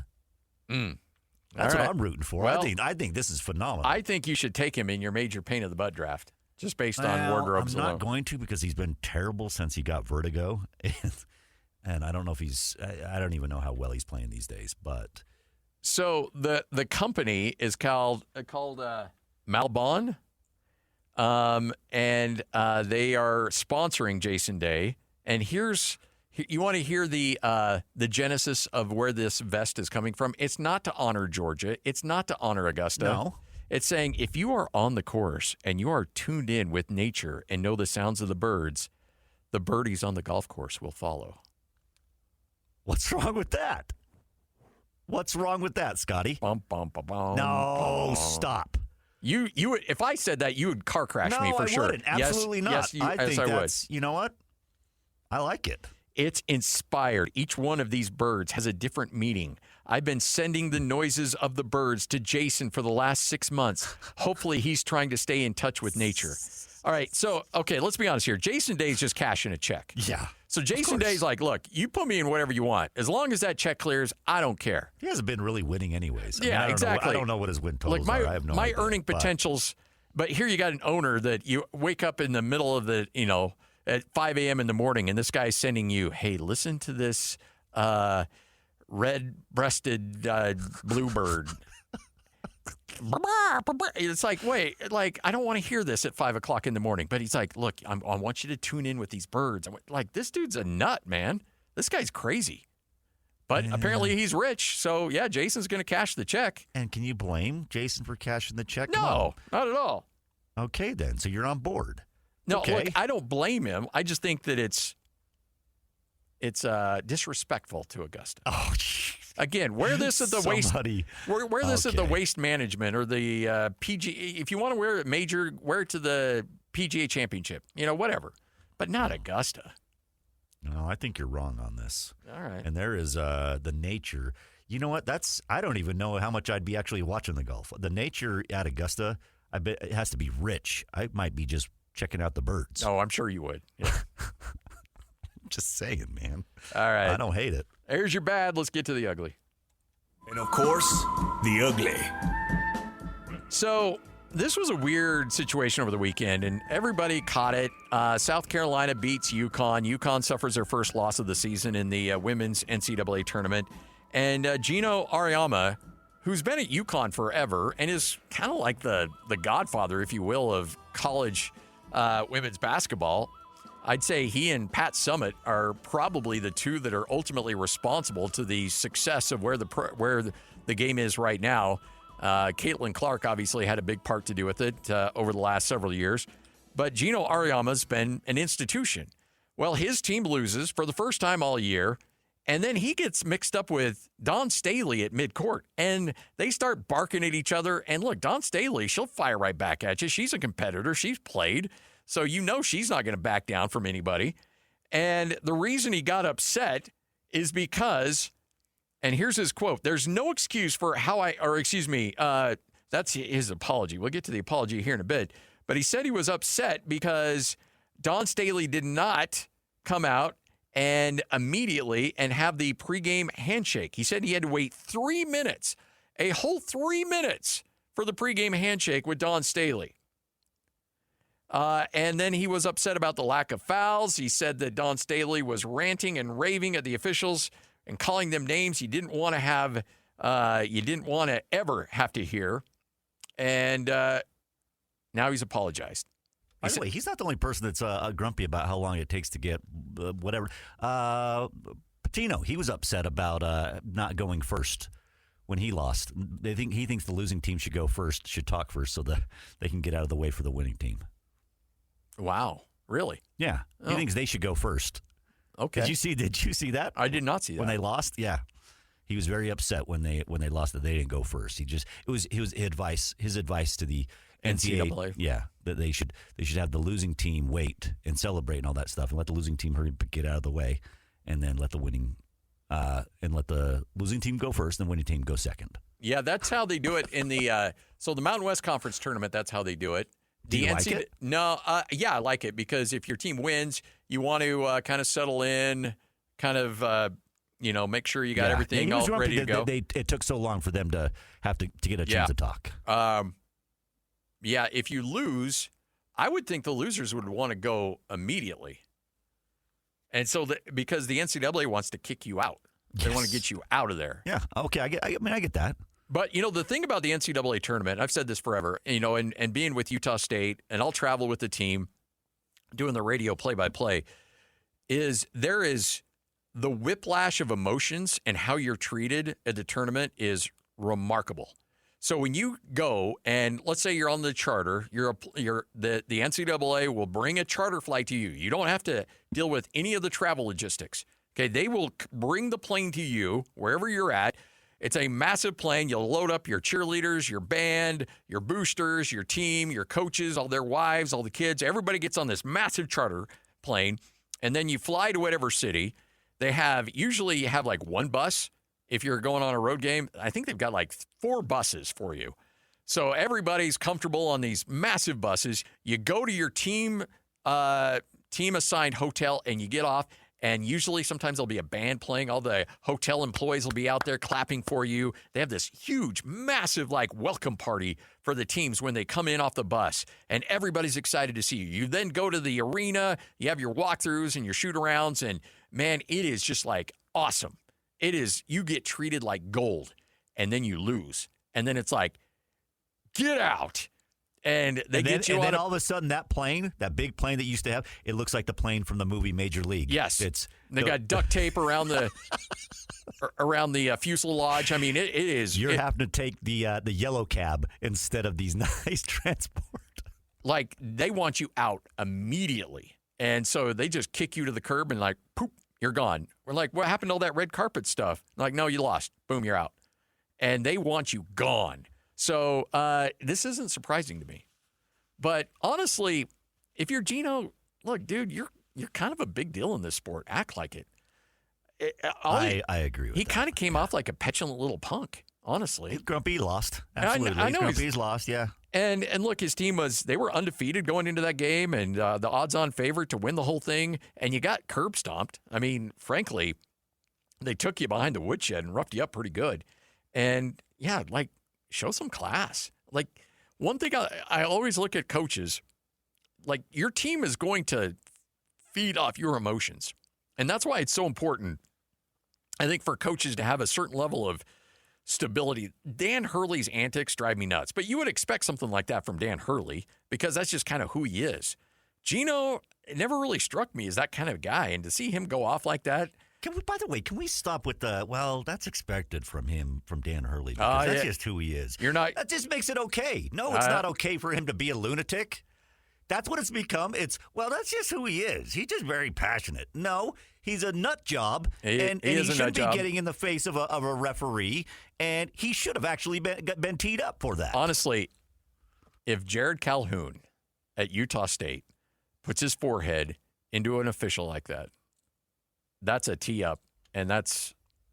I think that happens to dang near anybody. Duke has a chance to win that game with free throws. Yeah, absolutely, and they should have. Yeah, you're probably right. You're probably right. You know what? That's a good point. Like, I know that guy. Well, yeah, but I don't care how much you know him or what. You just put your head right into your dome right into his head. Yeah, and it's probably gross and sweaty. I know. Yeah. I don't care if he was passionate. You were just passionate. It's just who you are. It's kind of like when your kid acts up all the time and then you just get used to it. And so you just accept it, that's who they are. When in reality, Junior needs a little bit of a lesson and can't be acting like that all the time. That's just how Jackie Blue is. You know what? No, maybe that's on us. Maybe the problem's us because we've accepted it for so long. I think you got a good point there. You know what? That's fair. All right, 97.5, the KSL Sports Zone. Ben Anderson's going to join us coming up in the 2 o'clock hour. We'll talk some jazz with him. It's all straight ahead right here on The Zone. You're locked on to Scotty G and Friends on 97.5, the KSL Sports Zone. This one is really interesting. Mike Malone, and we talked about this earlier in the show, but I think this is a really, really fascinating hire by North Carolina. And I said earlier that I felt like this is the type of hire that when you immediately see it, you immediately think to yourself, this won't end well. And I'm going to stick by that. I don't think this ends well in Chapel Hill at all for North Carolina. I think Mike Malone is really super abrasive. And in this day and age, when you've got transfer portals and you've got a kid who can leave at any given moment, I don't think that is going to fly at all in North Carolina. I just don't see this being successful. Now, better suited for the old days. Yes. Not being able to transfer so easily. Yeah. You know, if you're Bear Bryant, you're screaming and yelling at your kids and making them earn a water break, that's Mike Malone. I don't think that's going to fly in this day and age when North Carolina is going after the highest of high-priced five-star athletes. So these kids are going to come in demanding playing time. They've already demanded and got their money. They're probably going to be looking at what can you do for me to get me into the NBA right now? And if they don't like what they're getting in terms of playing time, in terms of style of play, they're out. They're out. Let's be honest. With the money that they're being paid now, they're being paid for playing time. Yes. Like there is no sitting. Well, that you cannot put that money on the bench. Like that's not what they're for. Because they're going to be like, well, why is that? We're paying all this money. Why is he on the bench? What am I paying for? And North Carolina's got a lot of mega boosters. I mean, look, these guys just fired one of their own in Hubert Davis. So it's one thing when you're an NBA coach and you're used to answering to an owner and a general manager. Well, now you're going to be answering to an athletic director, a school president, and then probably 10 to 15 massive donors who will demand that they have your cell phone number and will demand that they have access to you at any given moment, because guess what? You wanted $3 million for that point guard. He gave you that $3 million. So with that, he bought his access to you and your team. And so when you lose a game at NC State that you had no business losing, guess who's blowing up your phone wondering why the kid that this guy just gave $3 million to isn't on the court in crunch time situations when you went 0 for 4 from the court with or from the floor with under a minute left and lost a game to a team he shouldn't have lost to. He wants to know why, because he gave you $3 million. See, that's where Mike Malone isn't going to flourish, because he's not what you would call a people person. And I see this ending just horribly. And the other thing, too, let's just take the whole aspect of the rough and nasty persona of Mike Malone out of it. Let's just focus in on NBA coaches have a really hard time going to the collegiate game. And it's not because they're not great coaches. It's just because the game is different. And I think it's actually easier for a coach at the college ranks to go to the NBA level than it is for an NBA coach to come to college. And again, it's no knock on their coaching ability. It's that these college coaches are used to dealing with the lack of spacing, the physicality that you're going to get at the college because the game is so compressed. It's just a different game. It is such a massively different game. And then there's a talent issue. And these coaches, you wonder why. And I think it was David James who told me this. He was talking to a coach. You wonder why there are 8 timeouts, it seems like, at the end of a college game. After every possession, people are calling a timeout because these college coaches know they have to coach every single solitary play. They know that they have to be on their team nonstop because they're dealing with teenagers and guys in their early 20s. They screw up a lot. NBA players have been around the block. They know what they're supposed to do. You don't have to call a ton of timeouts, and you can let them figure it out. You can't do that. You can't do that at the college ranks. You have to be on them nonstop. And I don't know, man. This looks bad. North Carolina's a blue blood. They got everything cooking for them. They should be winning right there with Duke, with UConn. They should be in that conversation year in and year out. And they're not, and it doesn't appear that they're going to get that way. Now, look, I might have to swallow a little humble pie. I'm happy to do it. Look, I like North Carolina. I don't think so on this one. Yeah, I'm with you. I don't think there's any chance of this works. No. Unless he's completely reverse course and is a completely different human being, then maybe. But what is with UNC, by the way, swinging at these coaches? Let's talk football with you got Bill Belichick and Mike Malone hanging out together. Like there's some bad decision making happening at Chapel Hill. That's a good point. All right, 97.5, the KSL Sports Zone. Ben Anderson joins us next right here on The Zone. Breaking down the teams you're passionate about. This is Scotty G and Friends on 97.5, the KSL Sports Zone. 97.5, the KSL Sports Zone. I'm just trying to get under your skin, Lloyd. Why, though? Why do you want to? I don't know, because we're getting along so well. Why do you want to do that? Because it doesn't feel right. Like, if we're not barking at each other a little bit. We're supposed to get along a little bit.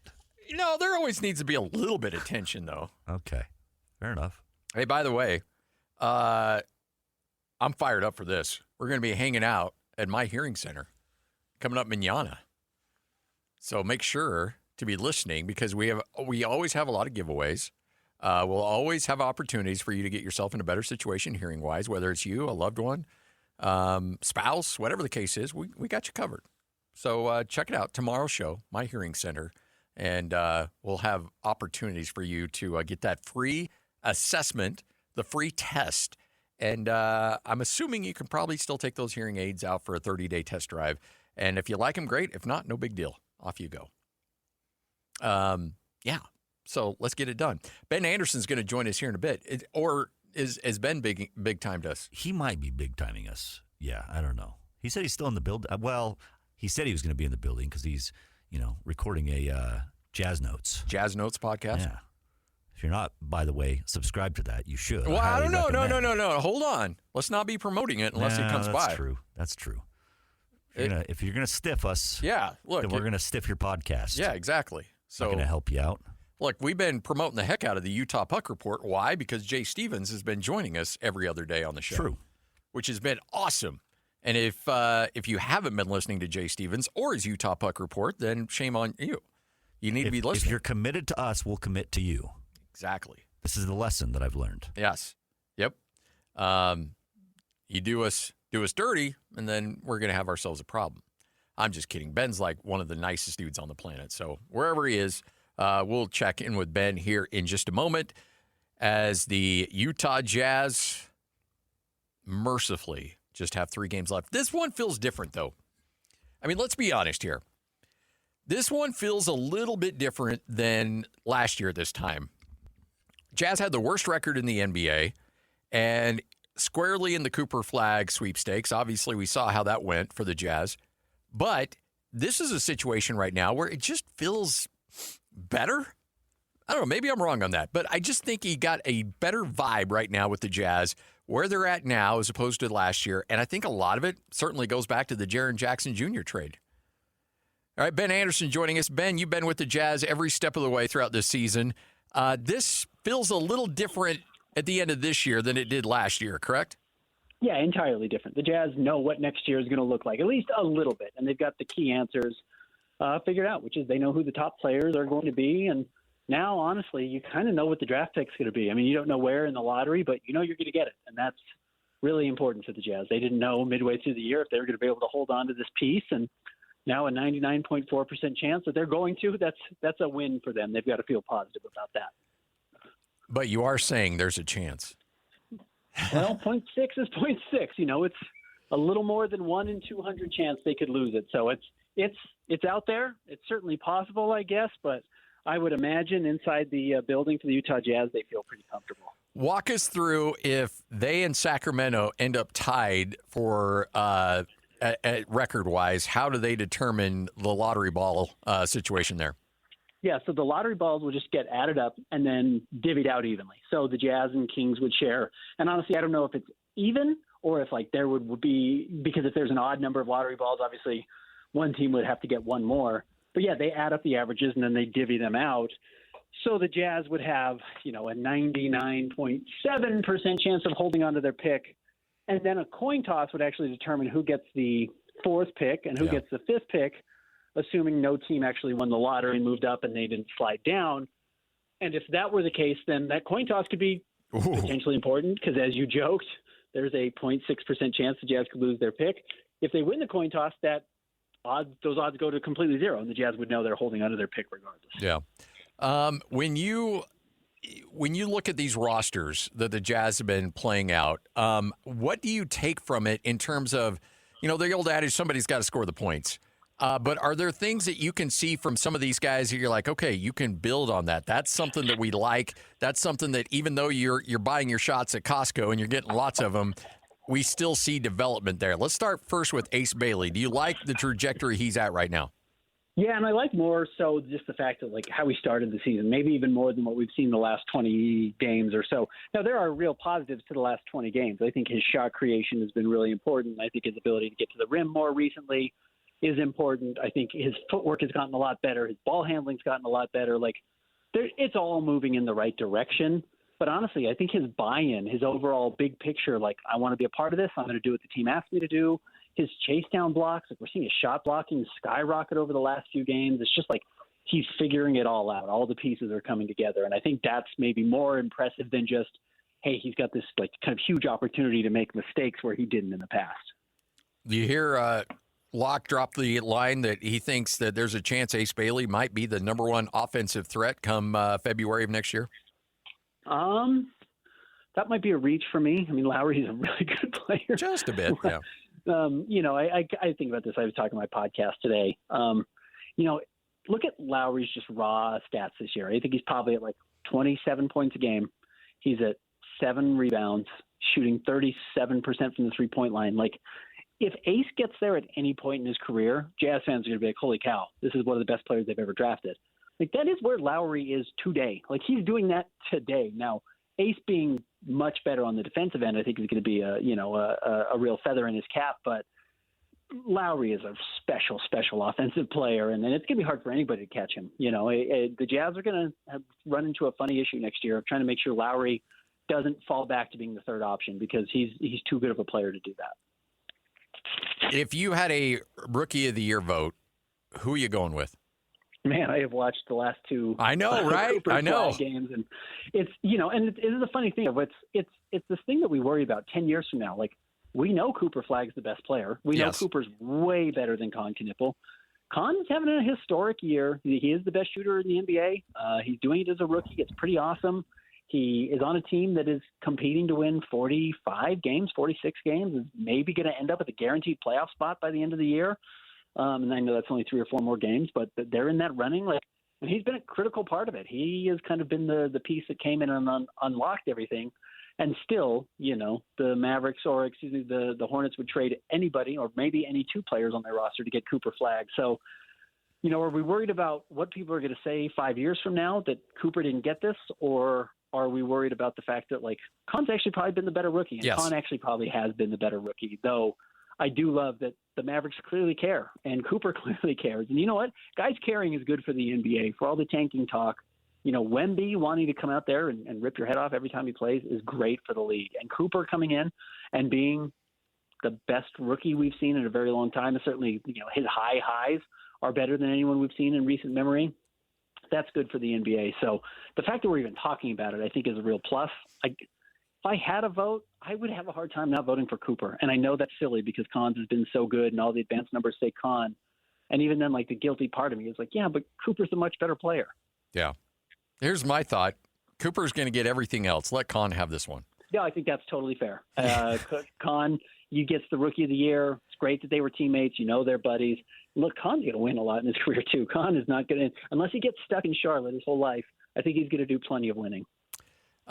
When you look at, and I don't know how much you've taken a dive into the college players yet, but I really am curious to get your thoughts on Darren Peterson because I watched him up close in person in San Diego, and obviously I think he's probably at 75% health-wise, but the raw athleticism and watching it live was just through the roof.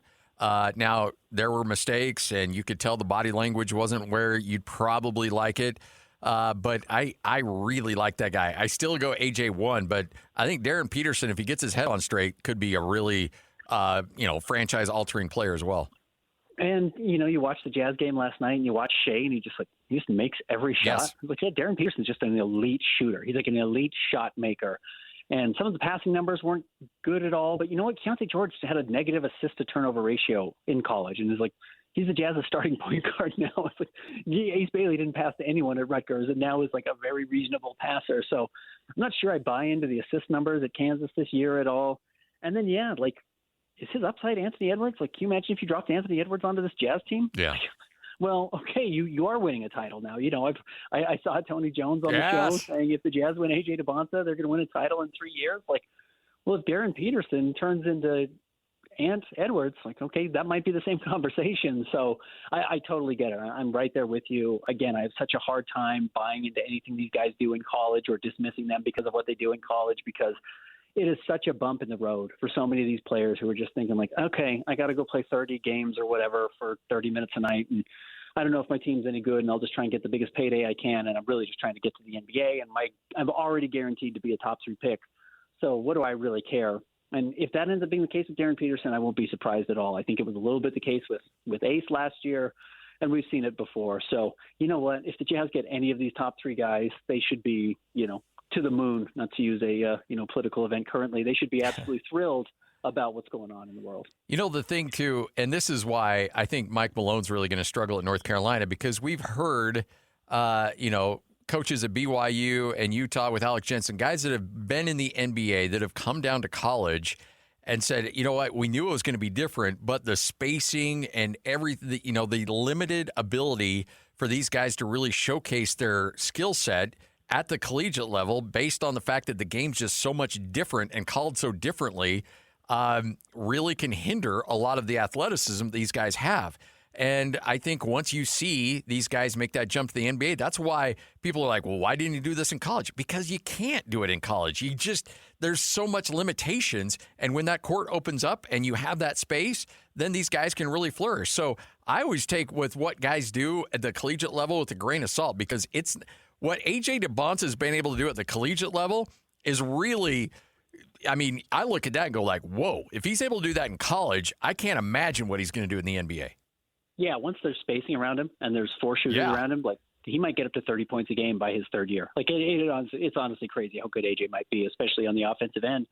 But no, I'm totally with you. And you can go back over the last 6 years. I mean, you know, UConn wins 2 championships with Donovan Clingan as the best player on the floor. It's like Donovan Clingan's the 15th best center in the NBA. You know, Zach Edey's the college player of the year. Zach Edey's fine. He's a good starting center. Oscar Tshiebwe, I think, was college player of the year, if I'm not wrong. And, you know, he can barely get on the floor in the NBA. And you look at the teams tonight with the Mara kid with Michigan. He's a great college player. He's probably a first-round draft pick, but he's not going to change your franchise necessarily. So, yeah, the goal in college and the goal in the NBA are 2 totally different things. And then the game itself, despite the fact that, you know, the hoops are 10 feet high and the court's 94 feet long, it's just a different animal. So some of these guys are going to get to the pros, and not only do their motivations change, but honestly, their ability to show off their skills change. And, yeah, it could really benefit Darren Peterson. Yeah. All right, so Mike Malone in North Carolina, from the school that also hired Bill Belichick. There's certain things you see and you immediately think, whether it's right or wrong, this is going to end badly. To me, I see that and I'm like, I don't think this is going to end well. Yeah, I just look at college basketball now, and it's get old and stay old. Yeah. It's like, you know, one and done players like A.J. DeBonce rules. He's not playing. He hasn't been playing for 3 weeks, 2 weeks. Darren Peterson rules. He's not been playing for several weeks now. So it's just, I don't know if the draw of having a former NBA coach who can say, yeah, I coached Nikola Jokic and I won a title, is like the guy who's going out and recruiting like the hardcore flawed point guard to come over from VCU to be the star of your team. I don't know if that's Michael Malone's draw at North Carolina, nor do I think that's North Carolina's draw. They want to go get top 5, top 10 recruits and have loaded classes. But unless you get Cooper Flagg, and there's only been one Cooper Flagg in the last decade. Like Wemby didn't go to college. You know, had Wemby gone to college, yes, they would have won a championship wherever he went. But even if you get an A.J. DeBonce, and Scotty, you know, we did the show maybe a month and a half ago, and I think you asked me, like, did you buy into the idea that, like, Cooper Flagg wouldn't go number 1 overall in this draft, so you go 3 or 4? And I said, not a chance. Like, Cooper is so much better than all of these guys. And that's not a knock on anybody. It's just how good Cooper actually was. Like, those guys just don't – those actual difference makers as one-and-dones come around once a decade, maybe. Cooper was one of them and didn't win the title. In fact, didn't even get to the championship game. Anthony Davis was one of those guys. Wemby would have been one of those guys, but doesn't go to the pros. So you're actually not seeing it that often anymore. So what I think Michael Malone is trying to recruit to North Carolina and what actually wins might be 2 different conversations. By the way, just as a basketball fan, how great was that Wemby-Jokic duo battle the other night? Yeah, there are parts of the NBA that are obviously broken, and, you know, I look every night, and I'm sure if we pulled up tonight's schedule, you could probably say like half the games are ruined because the team is trying to tank. And the Jazz are a part of this, and we've seen it for 4 years now. But, man, when the product is good and the playoffs are going to be good this year, it's elite. And, yeah, Wemby, Jokic is a throwback. Now, none of those players play like throwback players, but, you know, that is the modern-day Magic and Bird. You know, that is a classic 2 bigs. I know Magic and Bird were bigs, but 2 superstars, 2 top 5 players going head-to-head and really having their egos on the line, and each one of them just hitting impossible shot after impossible shot. So when it's all said and done, are you buying the Pistons in the East? If I had to pick a team to come out of the East, I would not pick the Pistons. Now, I don't know who I would pick. The easy answer is probably Boston. They've been on a tear. You know, they did just beat Oklahoma City, and they are playing well. So I think it's fair to say Boston with Jason Tatum back and playing as well as he has, and Jaylen Brown being, you know, an MVP candidate over the first half of the season, and having winners like Derek White around them are very, very positive. So I would probably pick Boston. I just think it's early in this run for Detroit. And I know that seems weird because they were in the playoffs last year, but, you know, everyone was excited last year that they took the Knicks to 7 games and lost in the first round. Everyone's like, wow, what a good year. To go from that to the finals the next season is a huge jump. So I think as they face some of these other teams, I don't know if it's Cleveland or, who they run into. Maybe it's even Charlotte that just gives them more than they can handle. That they're going to get eliminated. And I think eventually it's going to happen. It could be New York again. And they're going to have to go and retool. But I actually don't mind if they didn't skip steps in this process. Like, they could have gone out and made a big trade midway through the year and tried to get Michael Porter Jr. and said, well, I think that pushes you over the top. And it might have made you a little better than who you are, but I don't know if you know who you are yet. So figure out what you do wrong this year in the playoffs and then address that problem. Nobody ever had Sam Merrill on an NBA radar, but he's now flourishing in the league. Mason Falslev, have you had a chance to watch him, and what's your analysis of his game? I have, and I love his game. I love how athletic he is. I love his three-point shooting percentage. I do think he needs to figure out, if that's going to be his identity. What was he, 40% this year from three? A little less, really, but yeah. But really can shoot it at times. Now, Sam was an elite shooter. Yeah. There is a difference in some of those numbers. There are guys who have big three-point shooting percentages, and then there are guys who are elite three-point shooters. And Sam was an elite three-point shooter. And that's certainly the difference there. And I think you're going to see people trying to draw those comparisons, and they're not particularly accurate. Honestly, look for a player for the Jazz right now. And again, not to do white guy to white guy, but John Conchar is in the NBA, and he's a pretty good athlete. Falslev's a much better athlete, but he just kind of does everything really well. He gets his hands on a lot of deflections, gets rebounds, gets assists, just kind of fills a lot of gaps. That might be kind of a more ideal role, and maybe he can be a rich man's John Conchar, which is good. John Conchar came out of a very small school, wasn't heavily recruited, was a point guard in college, had the ball a lot, and now is having to figure out how to do everything else. I could absolutely see Falslev carving out a long career that way. And because he can shoot and because he is very athletic, I don't think there are natural limitations there that are going to prevent him from getting a chance to kind of show out in the NBA. And another, as we talked, making the jump from college to the pros, there's probably a realistic case that Falslev's being, asked to do too much. And when he gets onto an NBA floor and everybody else around him is better than he is, and he's the fifth best guy in the rotation, actually maybe some of the things that he does well really flourish, and some of the things he's having to be stretched to do don't become as big of an issue. Ben, you're the best, man. We appreciate it. We got a podcast in the can ready to go? Yeah, it should be up right now. If not, it'll be up in the next few hours at the very latest. Another Jazz Notes podcast. You catch it at KSL Sports and hear Ben every day from 10 to 12. Ben, thanks so much, man. We appreciate it. Yeah, thanks, Scotty. All right. We'll spin the wheel. A little sports roulette coming up next. 97.5, the KSL Sports Zone. Again, that's Ben Anderson, Jazz Insider for KSL Sports and the Jazz Note podcast, which we will now promote heavily because Ben joined us. Now we can. Just taped, ready to go, hot and ready at KSLSports.com. All right, take a break. Sports Roulette next, right here on The Zone. It's time to spin the wheel and talk some sports. This is Sports Roulette on 97.5, the KSL Sports Zone. All right, let's get it. It is Sports Roulette right here on 97.5, the KSL Sports Zone. Before we do that, though, it is the Copper Rock Masters giveaway. Be calling number 12 right now, 801-575-ZONE. That's 801-575-ZONE, and you will be assigned a player in the field in this year's Masters. If your golfer that Lloyd will assign you right now, if you're calling number 12, wins the Masters, then you win 18 holes of golf for two at Copper Rock Golf Course in southern Utah. We'll even give you a $100 gas gift card to get down there. Copper Rock, where the pros play. Caller number 12 right now, 801-575-ZONE. All right, let's fire it up. Time to spin the wheel.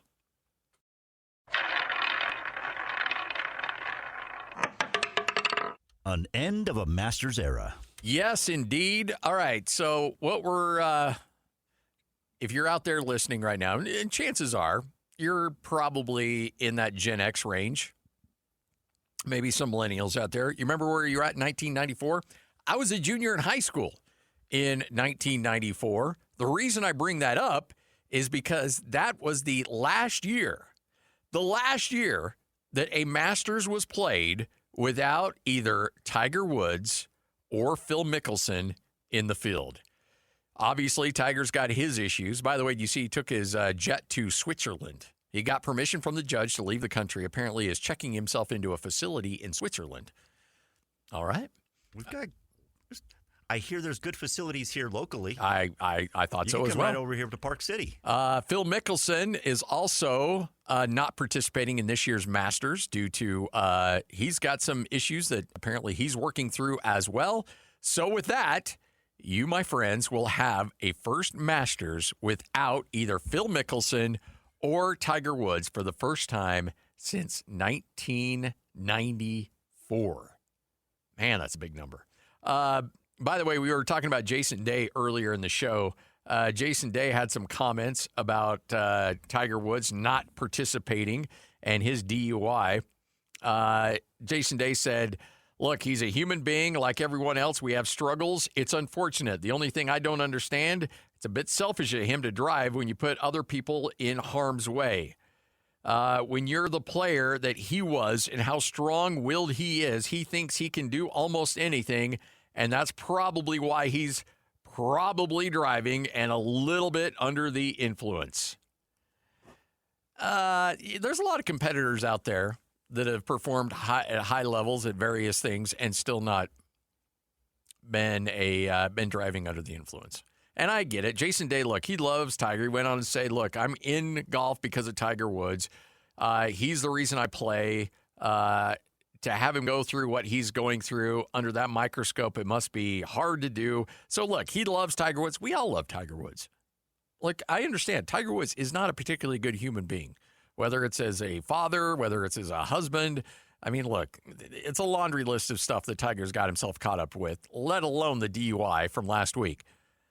But you can't deny the fact that Tiger Woods was must-see TV every time he stepped out into a golf course. Even as of last year, Tiger Woods was on the course, you're watching. Tiger Woods was on the course in the early 2000s, you were definitely watching.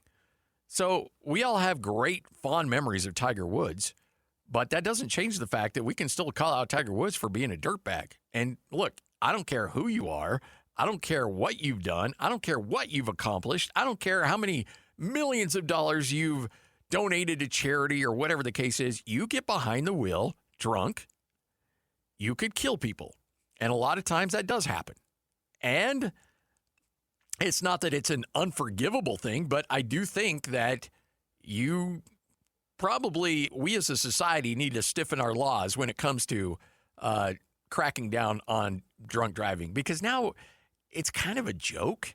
Like people are, and look, make no mistake. I mean, we all chuckled when we saw some of the memes of Tiger Woods with the blanket over his head. Like we all kind of chuckled a little bit when we saw it.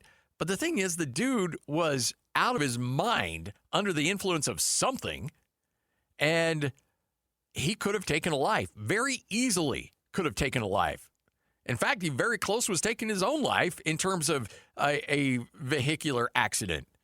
So, and had he probably taken a life, that's what it takes to have the book thrown. Exactly. And exactly. I think I think I put something out like that when this went down. I was like, I understand. Like, I'm all about second chances. Yes. Second chances are deserved. Like, everybody deserves it. But when it becomes third, fourth, fifth, sixth, like, it's like, come on. There's got to be something that it shouldn't take you killing somebody for you to all of a sudden have something happen to you. Have something, lose the ability to do something, whatever. Like there has to be some accountability. There has to be something that has to happen. It shouldn't require somebody dying for that to happen. I know. Look, you know what? Like I'm a firm believer on this. Like Henry Ruggs just gets pulled over for DUI and he gets slapped with whatever and he's back on the field the next day. Yep. All right. But Henry Ruggs had to get into a car accident that killed somebody and their dog, and that's why he went to prison. So I'm not saying somebody needs to go to prison, but honestly, if I'm the NFL and somebody in my league gets a DUI, I make them sit out half the season, maybe even the full season. Same with Major League Baseball, same with the NBA. And frankly, in our society overall, we need to have harsher penalties for DUI. I mean, and the more you get, the more you lose. Like it should not be. Maybe you lose a season for after one or whatever, but then there's got to be a no return. Yeah, like it just can't happen. Look, you do this a third, fourth time, it's like you can't come back. Sorry, I don't care. You don't deserve that type of opportunity. I don't care how good of a golfer, what doesn't matter. Thank you. That's just got to stop. All right, spin it.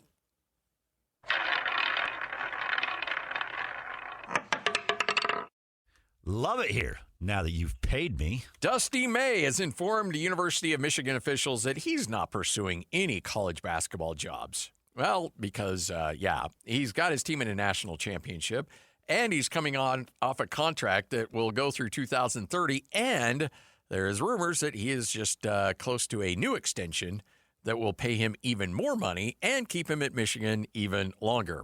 Right now, he's got a $7 million buyout, which is, by Power 4 standards, not huge. I mean, it's substantial, but for comparison, Jared Calhoun's buyout at Utah State was $4 million. So it's not a massive buyout. I anticipate that if he does get a raise, that number is going to go up considerably. But Michigan is in a situation where they're loving life right now. Their basketball team is just cooking, and they are steamrolling teams in the tournament. And it's they're about to win another title. They are. I don't know how close of a game we have tonight. I know UConn's really good, but Michigan, what they're doing, they might just bounce UConn tonight. Okay, so I'm kind of torn on this because you threw Hurley under the bus, and rightfully so. The guy's a jack-A, and I would like him to get embarrassed on a national scene tonight just because I don't think coaches that act like that should be rewarded. But the guy, you can't deny, the guy's a heck of a coach. And if he wins tonight, it's his third national championship. That puts him right up there with some of the greats of the sport. That puts him up with Krzyzewski and some of these other guys. So make no mistake, he's an excellent coach, but he's a buffoon. So you have a hard time rooting for him. If he beats Michigan, he gets to be a buffoon all he wants. Yeah, frankly. He does. And there's nothing anybody could do about it. Did you hear what his wife said about what he's like at home? No. Apparently, she said that I asked him to take out the garbage once, and he said, "Do you think Jay Wright takes out the garbage in his home?" No, he didn't. That's according to her. Oh, man. You know what? I can totally see that. That sounds par for the course for him. Like, I'm not going to lie. You think Jay Wright takes out the garbage? Yes. Yes. Why am I picturing him putting his forehead into his wife's forehead and telling her that? Oh, my gosh. You know what? Whatever. I guess you can do whatever you want to do when you're able to do what you're doing. Yeah, but still, you go home, take out the garbage. Come on. It's okay. Nothing wrong with it. It's actually, you know what? I actually like taking out the garbage. I do too. Get you a little alone time. Yeah, absolutely.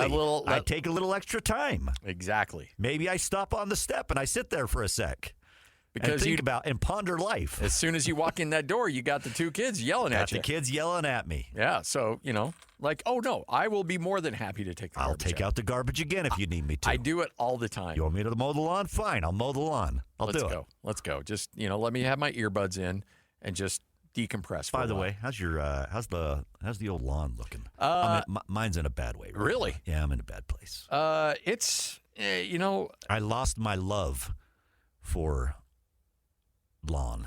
Mine's a little spotty. I have not been as methodical as I need to be. I've lost that part of it, and plus I have neighbors that have some weeds that have blown into my area, and it's now taken over a little bit, and I'm losing the fight. Yeah, that's not okay. I know I'm losing the fight because it's things just. I've got a garden area that the weeds are just starting to. It's like I don't even know what to do. Yeah, that's tough. I'm in a bad place right now. Well, you got two kids. Yeah, give them you shovels. Know what they're gonna. You can do that all you want, but they're gonna do a terrible job pulling weeds and getting them all and getting that in the root. Yeah, they're gonna do a bad job, and I'm gonna have even more. Is it crabgrass or is it dandelions or what do you got? Nah, there's some crabgrass a little bit, but I've also got these little stickers that have fallen in somewhere. Yeah, I don't know where they came from, but it's those ones. If you don't get it. And they harden up, and all of a sudden... They'll rip up your feet. Yeah. You go barefoot on that, you got a problem. You're not going barefoot or anywhere around there. Whew. Yeah. Yeah. But other than that, everything's good with... You're not dealing with anything like that? No, we're in pretty good shape. No weeds. Okay. It's just I'm not getting the lush green that I want, but I got to... By the way, it's going to be a rough year this year. Oh, I know. I don't even know what the watering is going to be like. I know. I know what watering is like in your area. What do you mean by that? Well, what are you trying to say? I think you get a little loose with the watering. With the watering. Well, they got the meters installed now, so they're keeping track of us. Yeah, well, what about your? You also have some irrigation water that you can use. Yeah, they're metering that now. They're metering that. Yeah, the old Weber water. Oh, they're keeping track of that, so I can't get as loose as I used to. So, that could be a problem because my grass might not be green for much longer. I'll just say that. It's going to be pretty expensive to water this year, I think. Yeah. It probably shouldn't anyways. This could be a rough year. I just hate it when they, and look, we love Governor Cox, good friend of ours, comes on the show quite frequently. But don't tell me my business. Don't tell me what I can water. No, I wasn't going to say that. It's just when they promote that, like, hey, a yellow lawn is okay. No, it's not. No, it's not. It's terrible. It's not. It's terrible. And I'll deal with it. Don't get me wrong. But it doesn't look good. But there is, look, you judge a man by the color of his lawn. And I know that it's not right. I know that it's not fair, but you just do. You go to somebody's house and the lawn's spotty and it's not looking good. You see some weeds. You see, and it's just I like, get it. It's like, ugh. And I hate doing it, but that's the most. I'm not a judgmental. Don't get me wrong. I'm not a judgmental person. Now. Hey, I'm judging myself right now. Oh, I see the weeds and I was like, man, I'm in a bad place right now. I'm embarrassed by what everything's looking like right now. All right, but. Yeah, I'd say that we all need to prepare for that water to get rained back in a big, big way. They're already having fires, for heck's sakes. Oh, jeez. All right, 2:46. We'll wrap up this bad boy next right here on The Zone. Believe it or not, this guy actually has friends. Nice. This is Scotty G and Friends on 97.5, the KSL Sports Zone. All right, parking this car in the driveway. Another show on a Monday. We got national championship game to recap. We got spring football to recap. We got a lot coming up on the show tomorrow, as well as Bill Armstrong, general manager of the Utah Mammoth. Danny Ainge, we'll hear from him coming up later in the week, as well as we get a little closer to playoff hockey. Cannot wait. What are we, about 2 weeks away, Lloyd? Yes. I don't want to jinx it. About 2 weeks. You'd be that week of the 20th. Could be a big week for all of us. Actually, that weekend. It would start that weekend right before the 20th. So, wow. Hey, the KSL Sports Zone and Beehive Mills honoring people that impact youth sports in our communities. All you have to do is nominate the youth sports volunteer you know for the Beehive Mills Hero of the Week at KSLSports.com/contest. Then listen every Thursday afternoon as JJ and Alex will announce a winner. It's the Beehive Mills Hero of the Week. All right. Great weekend for the Utah Mammoth. And by the way, big thanks to Jay Stevens for joining us. Mammoth go 3-0 on that road trip, come back with 6 points. You mentioned 6 points last week, by the way, with the Mammoth. I was like, no, that's not happening. Like, okay, that's not happening. 6 points. I didn't think there was any chance they were getting 6. I was thinking 4. Yeah, it's 2-4. 4 would be like, oh wow, that's a win. Yeah. And by the way, how tight that race is for the wild card. They needed all 6 of those. Yeah, no doubt. That was tough, man. And the fact is, you would love to come home, because let's be honest here, you come home with 6 points, 3-0. You're like, all right, we just stretched out that cushion a little bit, give ourselves a little room for error. No, you did not. As Andre Tierney said, everybody keeps winning. Tighter. Yeah, because there's more teams within that 5. Go figure. All right, so remember, Mammoth in action coming up tomorrow. Jazz in action coming up tomorrow as well. National championship game. You will hear it right here on 97.5, the KSL Sports Zone. Michigan squaring off against UConn. All right, Lloyd, I don't know what the spread is, but I'm going to say it's probably, I'll say 5.5 for Michigan. It is 6.5 for 6.5. Michigan. All right, that's close. All right, so where are you going on this? You know what? I think Michigan covers. Oh, man. You know what? I actually think they cover. That's how well they're playing. And I understand this, UConn. I'll take UConn plus the 6.5. Okay. You want to do a little burrito on this one? Really? Yeah. You willing to go with a burrito? Let's mix it up. Let's have some fun. Okay. I'm in. All right. Let's do it. Little bean burrito from down the plate? Yes. Down the road? Yeah. All right. Done and done. All right. 2:56. JJ and Alex coming up next. This is 97.5, the KSL Sports Zone. Deciding where to grow or move your business can be full of unexpected delays.